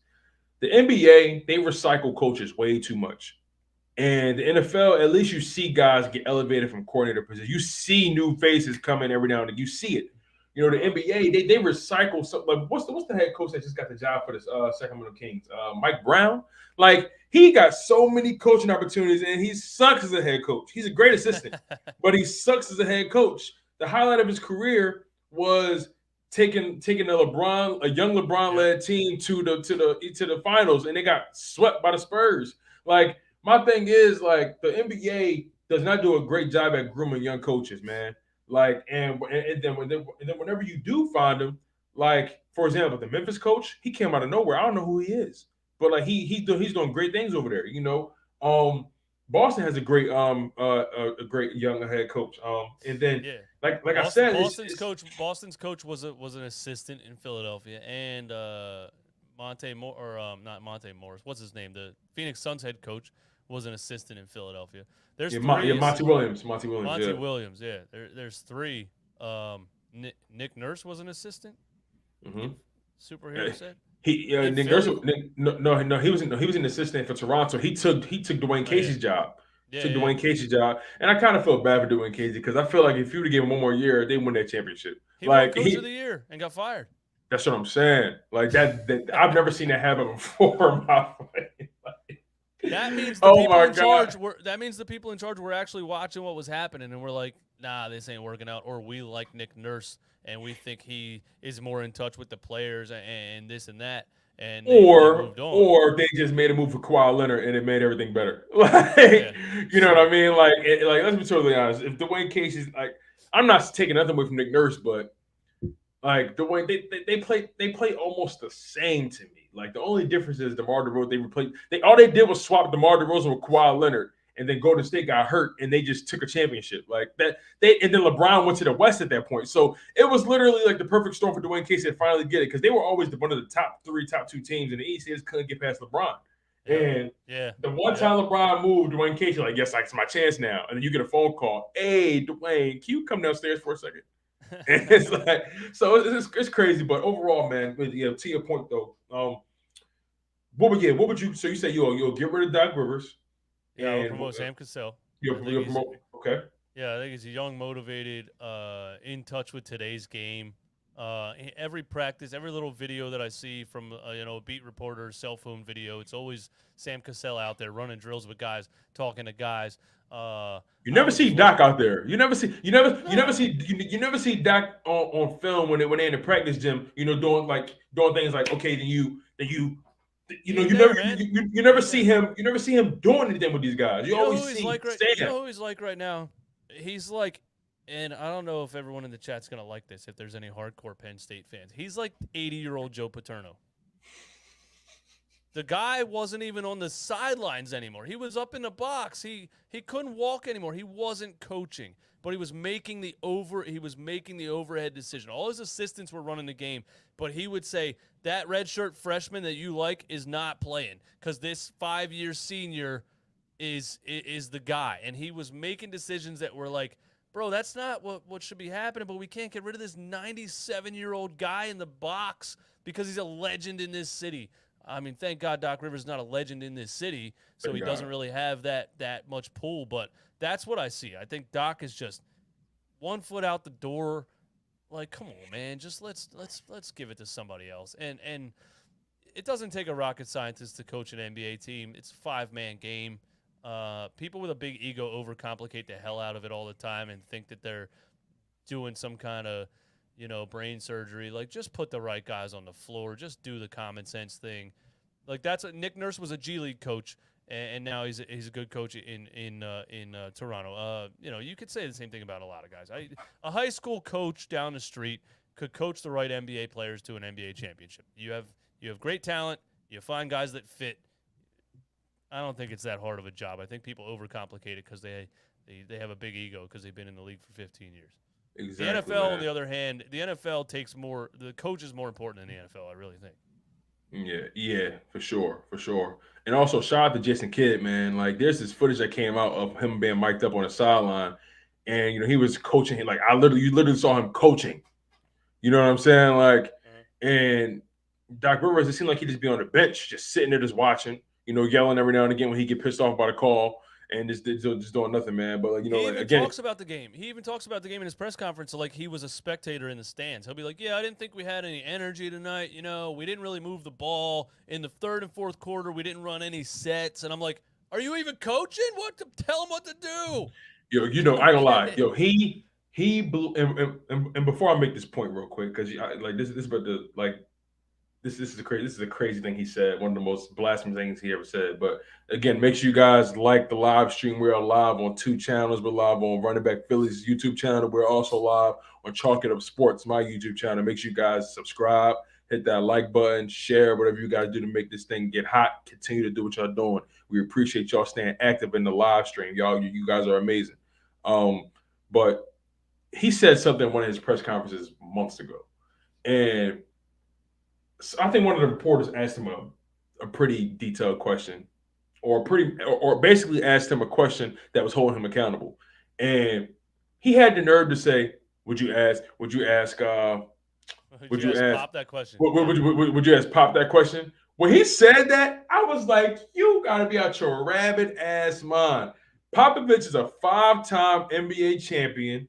He's coached multiple teams to a championship. You are not even smelling Pop's jockstrap, bro. You're not even you're not even in his That's what I mean. stratosphere. I don't know why he puts himself on such a pedestal, but it's detrimental. It's not. There's no benefit to it. He's he's the closest like thing to a sociopath or a narcissist I've ever seen in an NBA head coach. He thinks he is Phil Jackson. He really does. Like and it's just it's not gonna be good. I don't see Doc Rivers ever winning another championship. We're not winning next year if we bring him back. D'Angelo. Wow, that's all you would do as a GM. No, we got a little sidetracked, man. No. No, we got The more. We next got more to thing I say. would do, Right, yeah. What's the next thing you do, man? D'Angelo getting a little mad. What's the next thing you'll do, man? Thank you for reminding us, D'Angelo, though, because I I appreciate that. forgot what we were. D'Angelo producing Uh, right now. I would tell James Harden, listen, bro, you you got to take less money, or this ain't going anywhere. I would do whatever I have to do to move the Tobias Harris contract, and I would stop star hunting. Daryl Morey has said out loud once again that he is searching for another star. Um, I would go build a Memphis Grizzlies type of deep team. I would build a Boston Celtics type of team. Not that they don't have stars, but I wouldn't say they have three stars. You know what I mean? They have Jason Tatum and Jalen Brown, and then they have High quality glue guys. High quality. high quality pieces that fit. Dogs, defensive players. Man, Grant Williams, Al Horford. Even Daniel Who would have Tice. saw Grant Williams shooting 7 threes in a closeout game? Like That's crazy. That's crazy. But yeah, that's exactly what I would do. I would. You have to. This is not like a team that's like close to a championship and you need one more thing to happen. This is a team that is now, I think, pretty clearly not even close to a championship. It's not like we've been building this roster for a couple years and we need a little bit of improvement. It's actually sad how bad this roster is after 7 years of the process. the roster has definitely regressed, and you know it's interesting because I look at teams like Milwaukee, right? I look at teams like the Warriors, and I look at teams like Miami and Memphis, and Phoenix and all those teams, and their fan base. Like, hear me out on this, right? When was the last time we, as Sixers fans, when was the last time we actually went into a game fully confident? Like, I feel like those organizations, like for example, Milwaukee, I feel like they go into every game believing they can beat anybody. I feel like their fan base is that confident. I feel like their team instills that much confidence in their fan base. Like Memphis, I feel like their fan base thinks, oh, they can run with anybody. Not on a particular night, any given night. I feel like when it comes to the Philadelphia 76ers, you're literally entering every game pessimistic. You're It kind of feels like a struggle. It it's kind of all feels like a struggle. it's a struggle. Exactly. Perfect way to put it. Yep. It's been like that for a long time. 2019 season was the one that I remember, or the 2020 season. I don't know. The one where we had Al Horford, Josh Richardson, Ben Simmons, and Tobias Harris all on the floor at the same time, and Joel Embiid. No, that was Five forwards on the floor at the same time. It was mind numbing how bad it was, and how just lack of a better word, stupid it was to put that team together. Like, you gotta have no basketball IQ at all to think that was gonna work. They thought they were in the '90s, and then Brett was so stuck to two centers. Like when Joel Embiid sat out a game, he'd play Amir Johnson next to Al Horford. I'm like, what are we doing?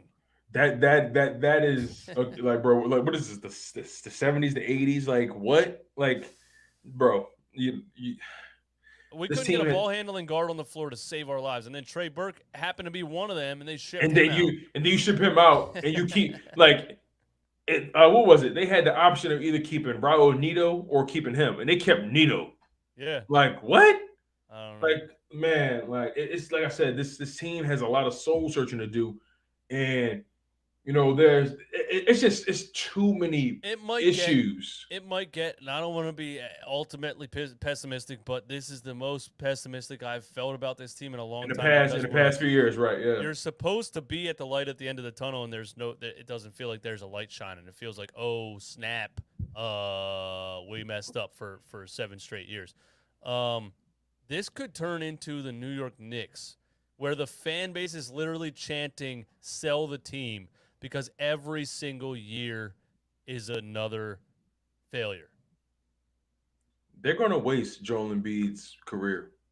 I can smell it. I can feel it. And then once Joel Embiid retires, this team is gonna be irrelevant again.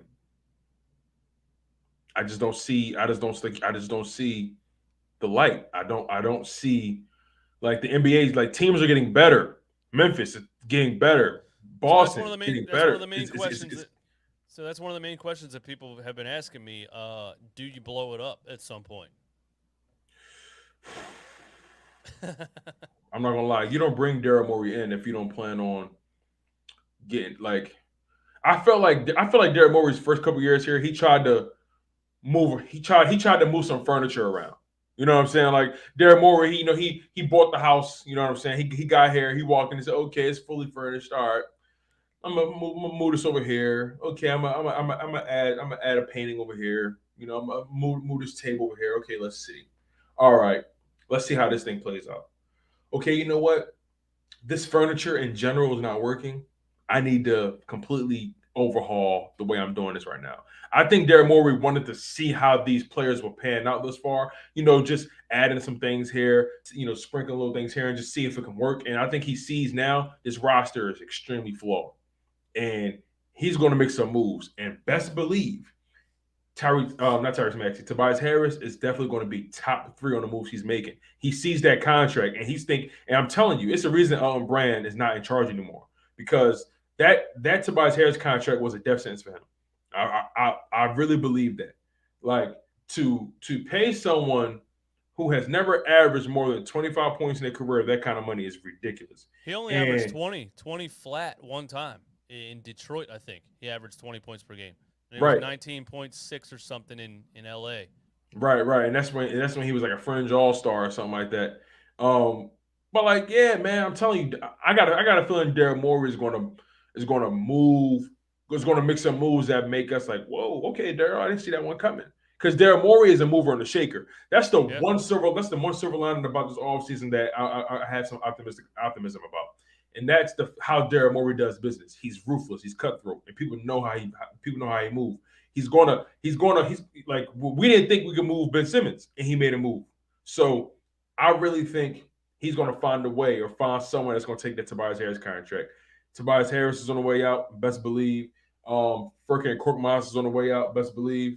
But does he have any trade value at all? I have no idea, but I don't think he'll be in the NBA. I really don't. I don't think Furkan can play in the NBA.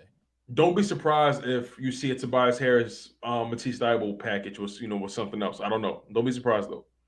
That's important. That's why I put that clip out yesterday because Thybulle is one of the guys at his age with one of the highest. Like, I don't think he has any upside. I've seen enough, and that's sad. I like the kid, but you can sell him.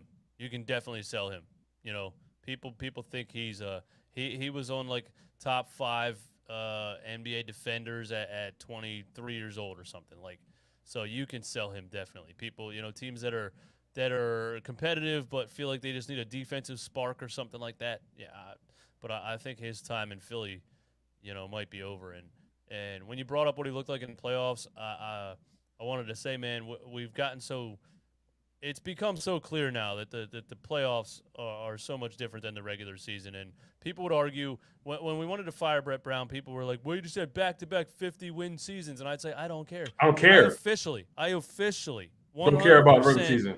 Do not care anymore about I don't care if you go 82-0 because you beat the Detroit Pistons on a Monday night because you did, it doesn't matter. You get to we're always – with Joel Embiid on your team, you're always going to be good enough to get to the last 8 teams. You're always going to be good enough to get to the second round of the playoffs, and then you're playing good defenses and good coaches, And if you're not up to par, you're gonna get smoked. It doesn't matter if you beat the Pelicans 9 times and the Pistons and it just the playoffs are a different animal. I'll be honest. I'm tired of being the top 10 team and losing. Bro, listen. I'll be honest with you. I wouldn't even care if we came in as a 6th seed or a 5th seed every single year, but we made it to the Eastern Conference Finals. We were a tough team. You know what I mean? I wouldn't care because like the bottom look like what these past few years in the playoffs have shown us is that it doesn't matter where you are. If you win, you win.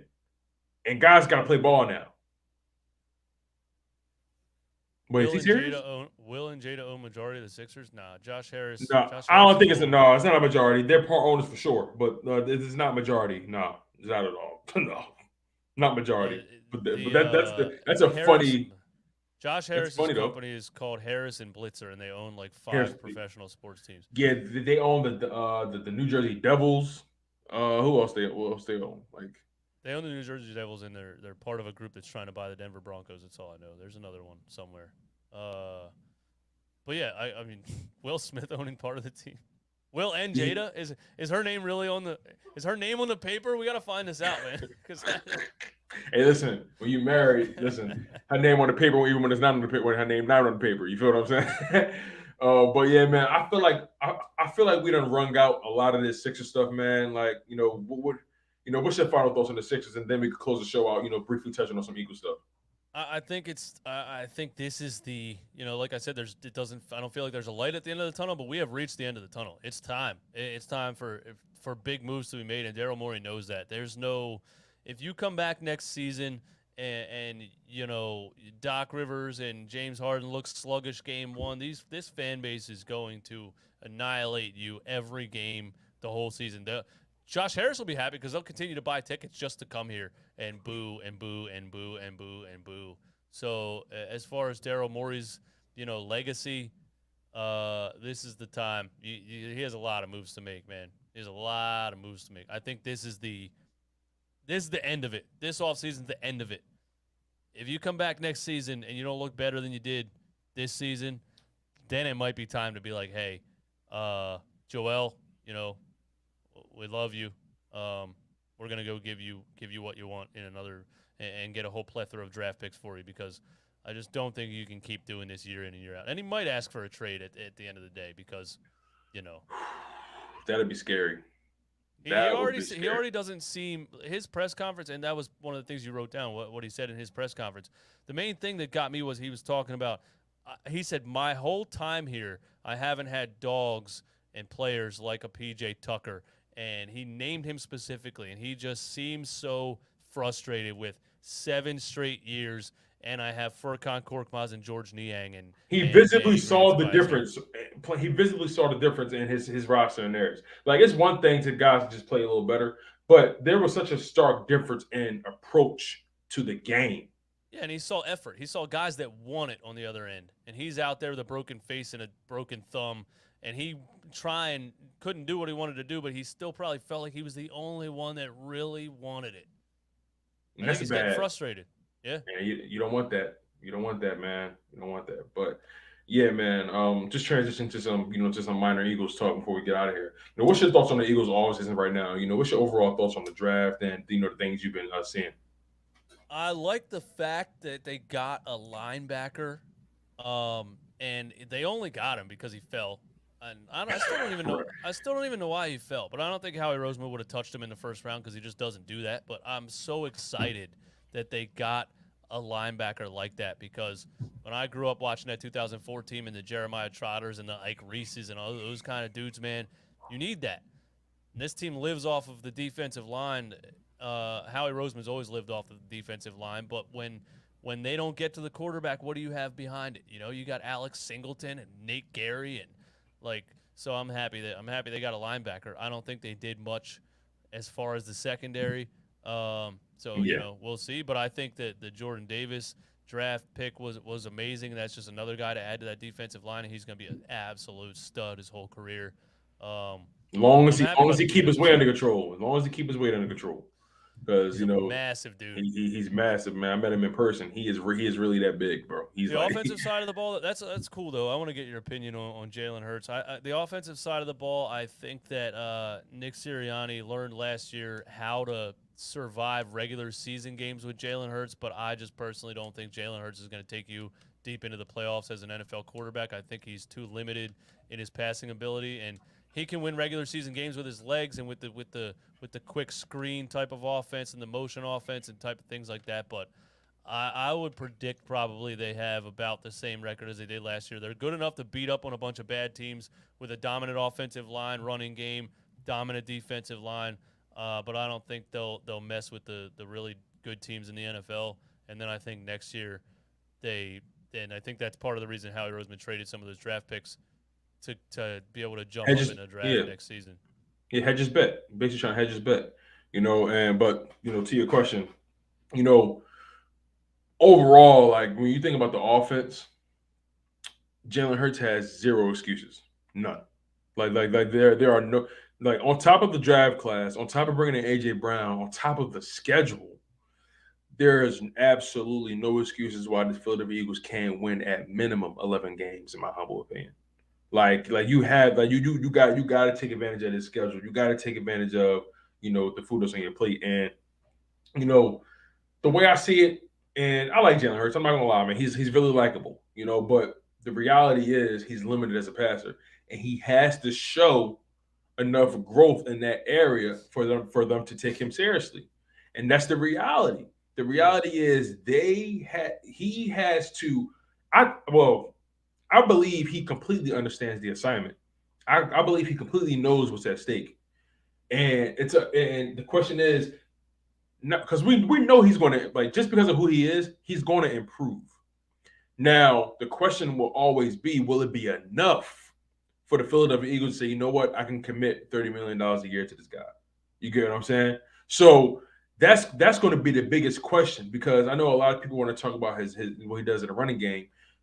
That's sexy, that's cool and all, but I don't care about that, because at the end of the day, when you get down to the playoffs, you got to throw that pill. You gotta throw that pill in the keyhole, and he has to show on a consistent basis that he can make the throws. Like, for me, from a numbers, I'm gonna give you two different perspectives. I'm gonna give you what I expect, what I would love to see from him from a numbers perspective, and what I would love to see him from just a pure situational football perspective. Statistically, in order for me to see growth, I need to see at minimum 39, like 38 to 39. I need between 3,800 and 4,000 passing yards. I need that amount of passing yards. I need at minimum 25 passing touchdowns. No more than 10 interceptions. He doesn't turn the ball over, so that's good. We ain't gonna worry about that for him. I think that's part of his issue, is that he wants to be perfect, and he hesitates because he's hesitant to make tight throws and things like that. He's not a gunslinger because he's just such a smart guy, and I think he overthinks the game a lot instead of just letting it fly. Like, I'd honestly rather him I'd rather him be a Jameis Winston, throw 30 touchdowns and 28 interceptions, honestly. At least I know you're trying, right? Yeah, you know what I'm saying? So that's my statistical perspective. 4,000 passing yards, 25 touchdowns a minimum, and less than 10 interceptions. I could care less about what he does on the ground, because he's going to do that regardless. And now from a situation football perspective, I need to see what he does at a 3rd and 12, a 3rd and 13. I need to see what he does on a 4th and 5, 4th and 6. I need to see Nick Sirianni give him the keys on certain games. Say, listen, run the offense. Listen, 2-minute drill, run it. I want to see what you do. You know what I'm saying? I need to see him make those passes, because he showed flashes. That's the thing about him. He showed flashes that he can make certain passes. Like, he had arguably one of the best throws of his career was that back shoulder touchdown through to Greg Ward in that Washington game. Yep. He threw that ball on the run, and I'm like, and it was perfect. All Greg Ward had to do was turn his head. And like I said, I need to see him in these situations. I need to see what you do if you're down 6, 2-minute drill. You got the ball on the 30-yard line. Can you score a touchdown to win the game? Can you throw it? What can you do when the running game is completely not working today?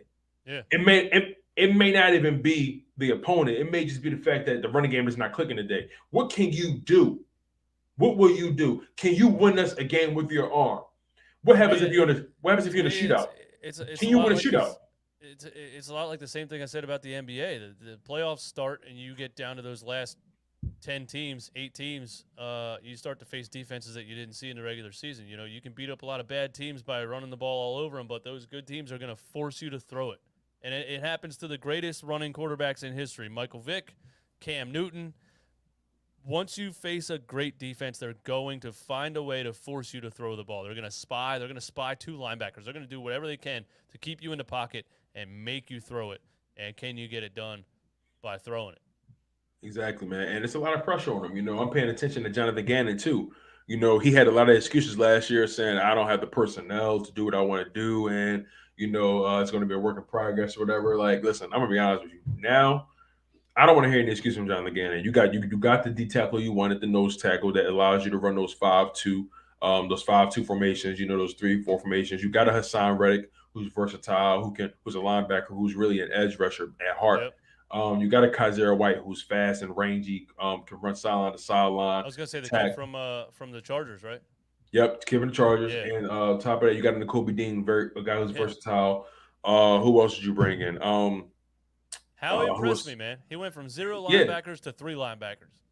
huge improvement, bro. Let me ask you this though. Like I was talking to LB about this. Would you say Howie Roseman is developing, or would you say Howie Roseman is evolving as a GM in front of our very eyes? Because I look at it like this, right?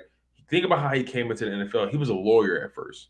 He was a numbers guy, a pencil Uh huh. pusher. Somebody who was really good at moving contracts around and finagling the numbers and the cap space and making deals and negotiating and stuff like that. That was really how he earned his stripes in the NFL. But his weakness was evaluating talent because he wasn't a natural football guy. He had to learn Uh the huh. game over a course of trial and error. But now you can make an argument that out of his past 4 draft classes, he hit on 3 out of those 4.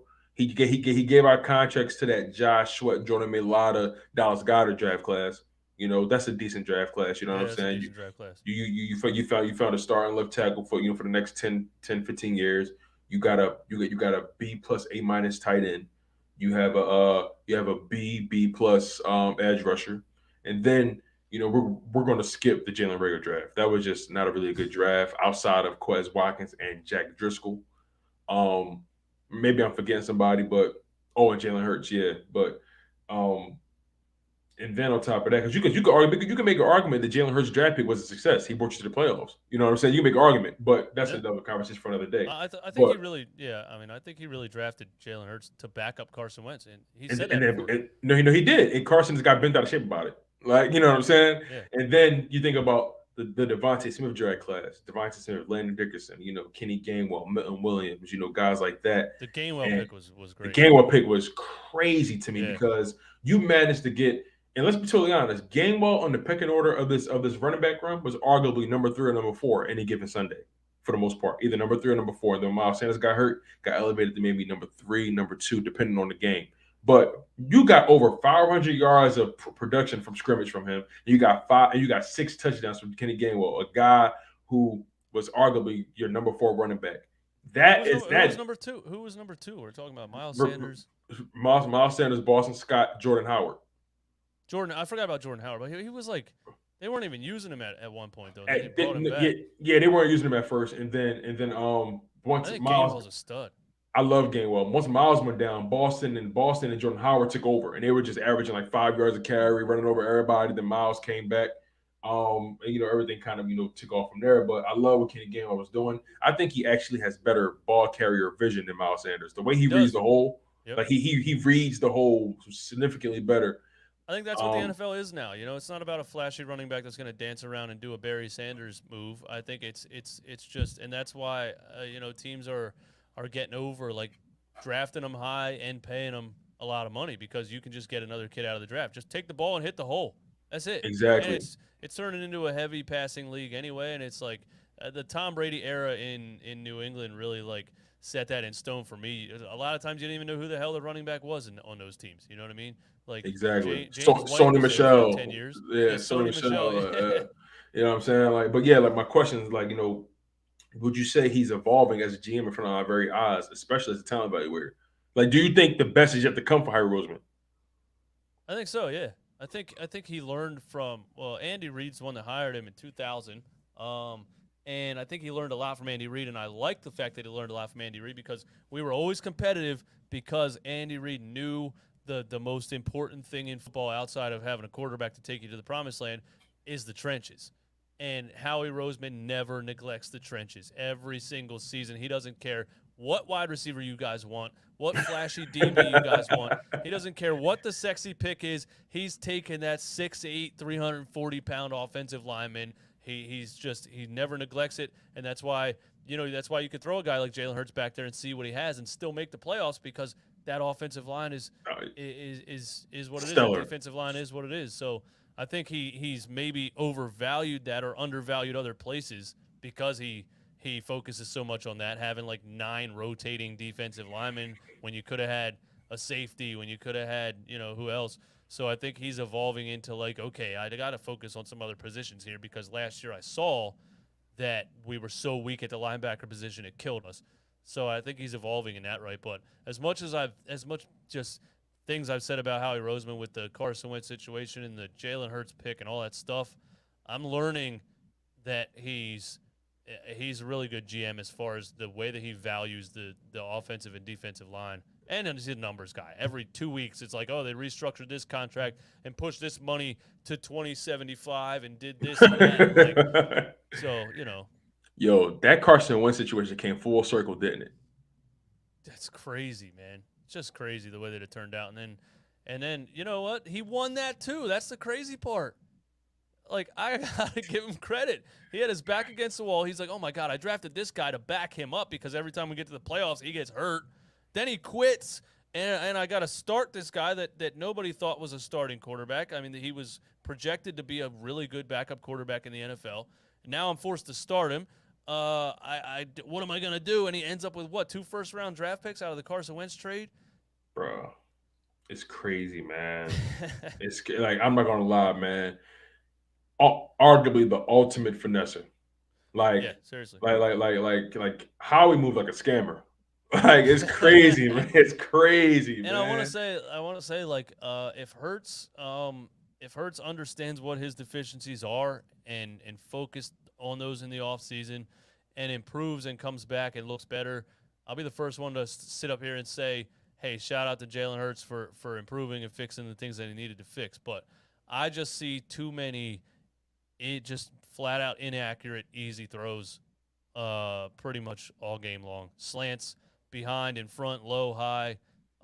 Deep ball is like on the money or it's like 15 yards short or it's like, I just see way too much. It's tough for me, man. I just don't see him becoming I know you're not really. I know you're not really a Hurts guy. I know you're not really. I just don't. You don't see it. You don't see it. You just don't see it. No, I think he has small hands. I think he struggles to throw a football. I never thought about his hand size.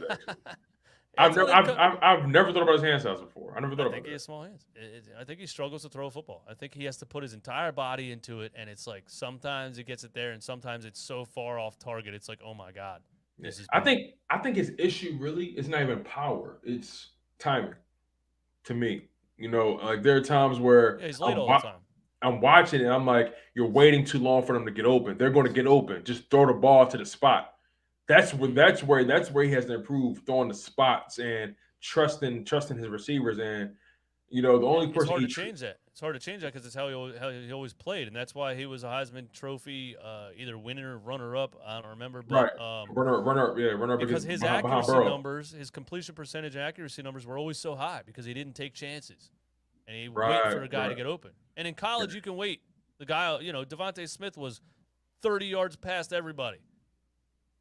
Now you're in the NFL. You can't wait. Yeah, he was throwing the ball to CeeDee Lamb. CeeDee Lamb, yeah. You know what I'm saying? But here's the interesting thing about Jalen Hurts in this offseason. And then we could probably start to close it out after this. he, like you said, unless he has deficiencies in his game that kind of requires like an overhaul, right? And he linked up with, I think the guy's name is Tom House or Tim House, something like that. He's Tom Brady's quarterback coach basically, and he's known for approaching the quarterback position from like with a holistic approach, whatever that means. I know what holistic means, but I don't know what it means in terms of the quarterback position. But basically, from what I heard about this guy is he breaks you down and rebuilds you all the way back up. And he's the type, and what I learned, just by trying to study the game, the quarterback position is built from the top. I mean, built from the bottom up, not from the top down. You know what I'm saying? It's all about your feet, your footwork and your hips and all that kind of stuff. So, um, Jalen Hurts working with this top notch quarterback coach. He's worked with, like I said, the Drew Brees, Tom Brady, guys that are kind of built like him. Drew Brees, small guy. You know what I mean? So I'm curious to see. I want to give him the benefit of the doubt because at the end of the day, we ain't got no choice. He's our starting quarterback. So I really want to see what he can do, and I want to support him wholeheartedly because I like the dude honestly. You know what I'm Yeah. saying? But at Mhm. the same time, I need to see him produce. And if he doesn't, it is what it is. We move on. Like I mean, Yeah. if anything, like this jersey was a gift. I'll be okay. Like you know what I mean? That's what I Like mean. That's what I mean. And Howie Roseman, once again, he set this up perfectly for both scenarios. He gave this guy enough weapons now that there's no excuse. Like, I gave you A.J. Brown and Devontae Smith and Dallas Goedert and a strong offensive line and a plethora of running backs. There's no excuse for you not to produce. But if he doesn't, all of my weapons are young for a young quarterback to step right in there. I got, yeah. two young stud wide receivers. Dallas Goedert's not, Our oldest weapon he's, is 24. Our oldest weapon is like 24. Like, and yeah. that's like Goddard and AJ Brown. Like, they're not, you know what I'm saying? Like, and then real So quick, like, I think he set it enter, up perfectly. yeah, and real quick, this will be my last point. When it came to Howie Roseman and this new season in the 2022 season, I wanted to enter 2020. I wanted to enter the 2022 season having zero questions for Howie Roseman. And earlier throughout this entire offseason, I kept saying, how can you judge this kid if you're not giving him more weapons? How can you judge him if you're not putting more pieces around him for him to be successful? How can you really gauge how good he is? He got Devontae Smith and everybody else. How can you gauge it? And now you brought in AJ Brown. Then you couple that with Devontae Smith, Dallas Goedert, Quez Watkins. That's a beautiful repertoire of weapons. So Yeah. when you think about it from that perspective, like I said, I wanted to enter this season having zero questions for Howie Roseman and having all my attention focused on Jalen Hurts. And now we got exactly what we wanted. At this point, we wait and see, and now it's time to play ball. Yeah, I feel the same way. Last year, I think people really, like, after that Atlanta game, people thought we were going to be amazing, and then we fell off. But I just didn't have many expectations in general because a new head coach, a quarterback who was compared to Tim Tebow, whether that's unfair or not. I mean, he's better than Tim Tebow. I'm not He's going there, better. but I'm He's, just he's saying. better in my opinion.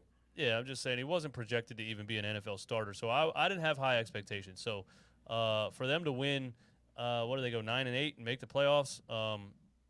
It was impressive. Yeah, like especially the way it started. You started 2-5, and then your head coach completely overhauled the game plan completely.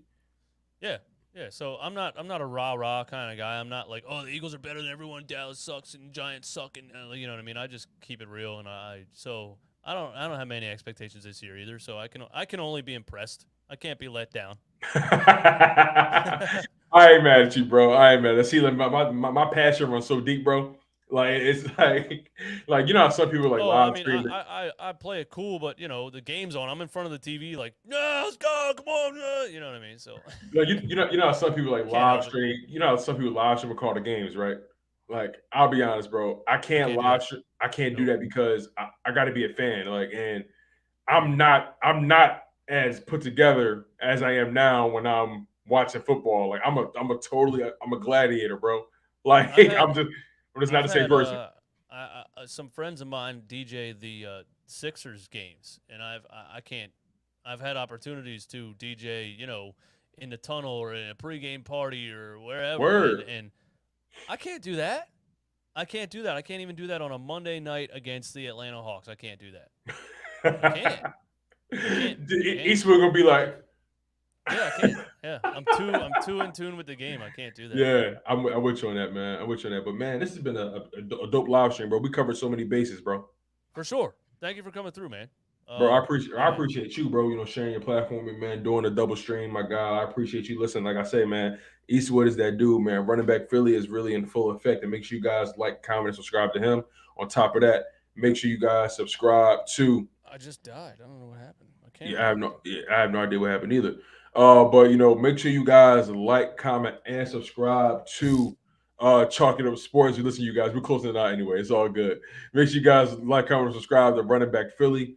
Like, comment, and subscribe to Chalk It Up Sports, man. I really appreciate you guys for allowing me to be a part of this. But Eastwood, you guys are amazing. The support is there. A lot of you guys know your stuff. A lot of you guys don't know your stuff. It is what it is. But at the end of the day, you know what I mean. The energy is amazing. You guys, make sure you guys like and subscribe, man. Trying to continue to grow my brand, grow Chalk It Up Sports, and look, man, the sky's the limit for everybody. Look, y'all know how I carry in Chalk It Up Sports, man. No matter if we win or if we lose, we just got to charge it to the game. One love, stay humble, stay healthy, and most importantly, stay hungry.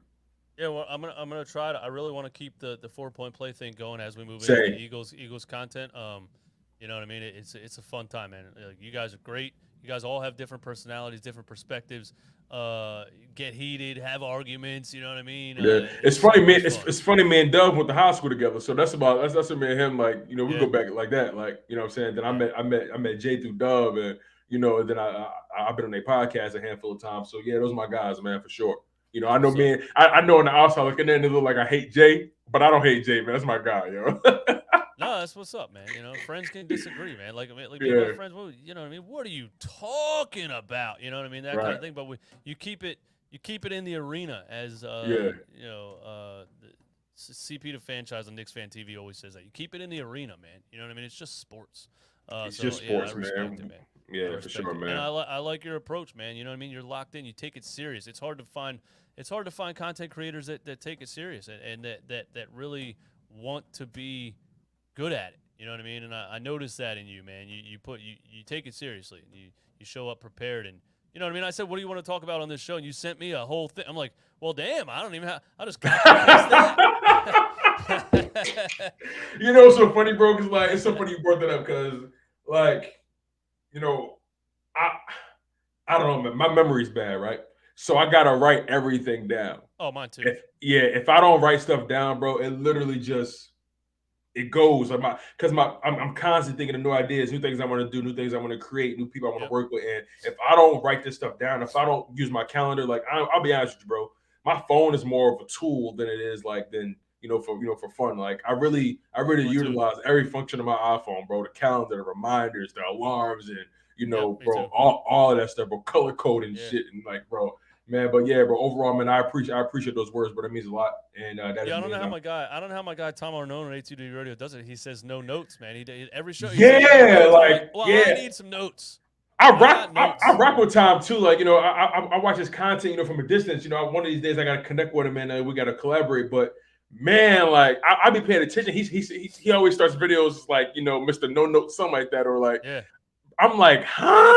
he can just go off the top and cover all the bases and he could just talk for 2 hours. I'm like, He's I can't do good. that. He's good. He's good. I I gotta give him forget. credit, man. He's good, I man. forget. I'll But I, talk for 12 minutes and forget like what else I wanted to say. Like I can't yeah, do that. So yeah. But man, I definitely appreciate you, my guy, for showing love, man. yeah, I'll You talk to you show soon. you show love to me early, so I appreciate that, bro.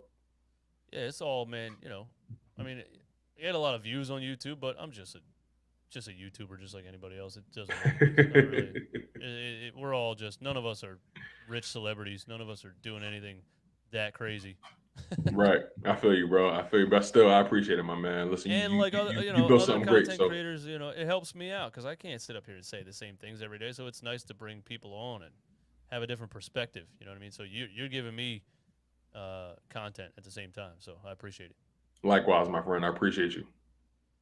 Peace. Hit the like button in the chat. Talk to you guys soon. Later. Subscribe, y'all. Peace.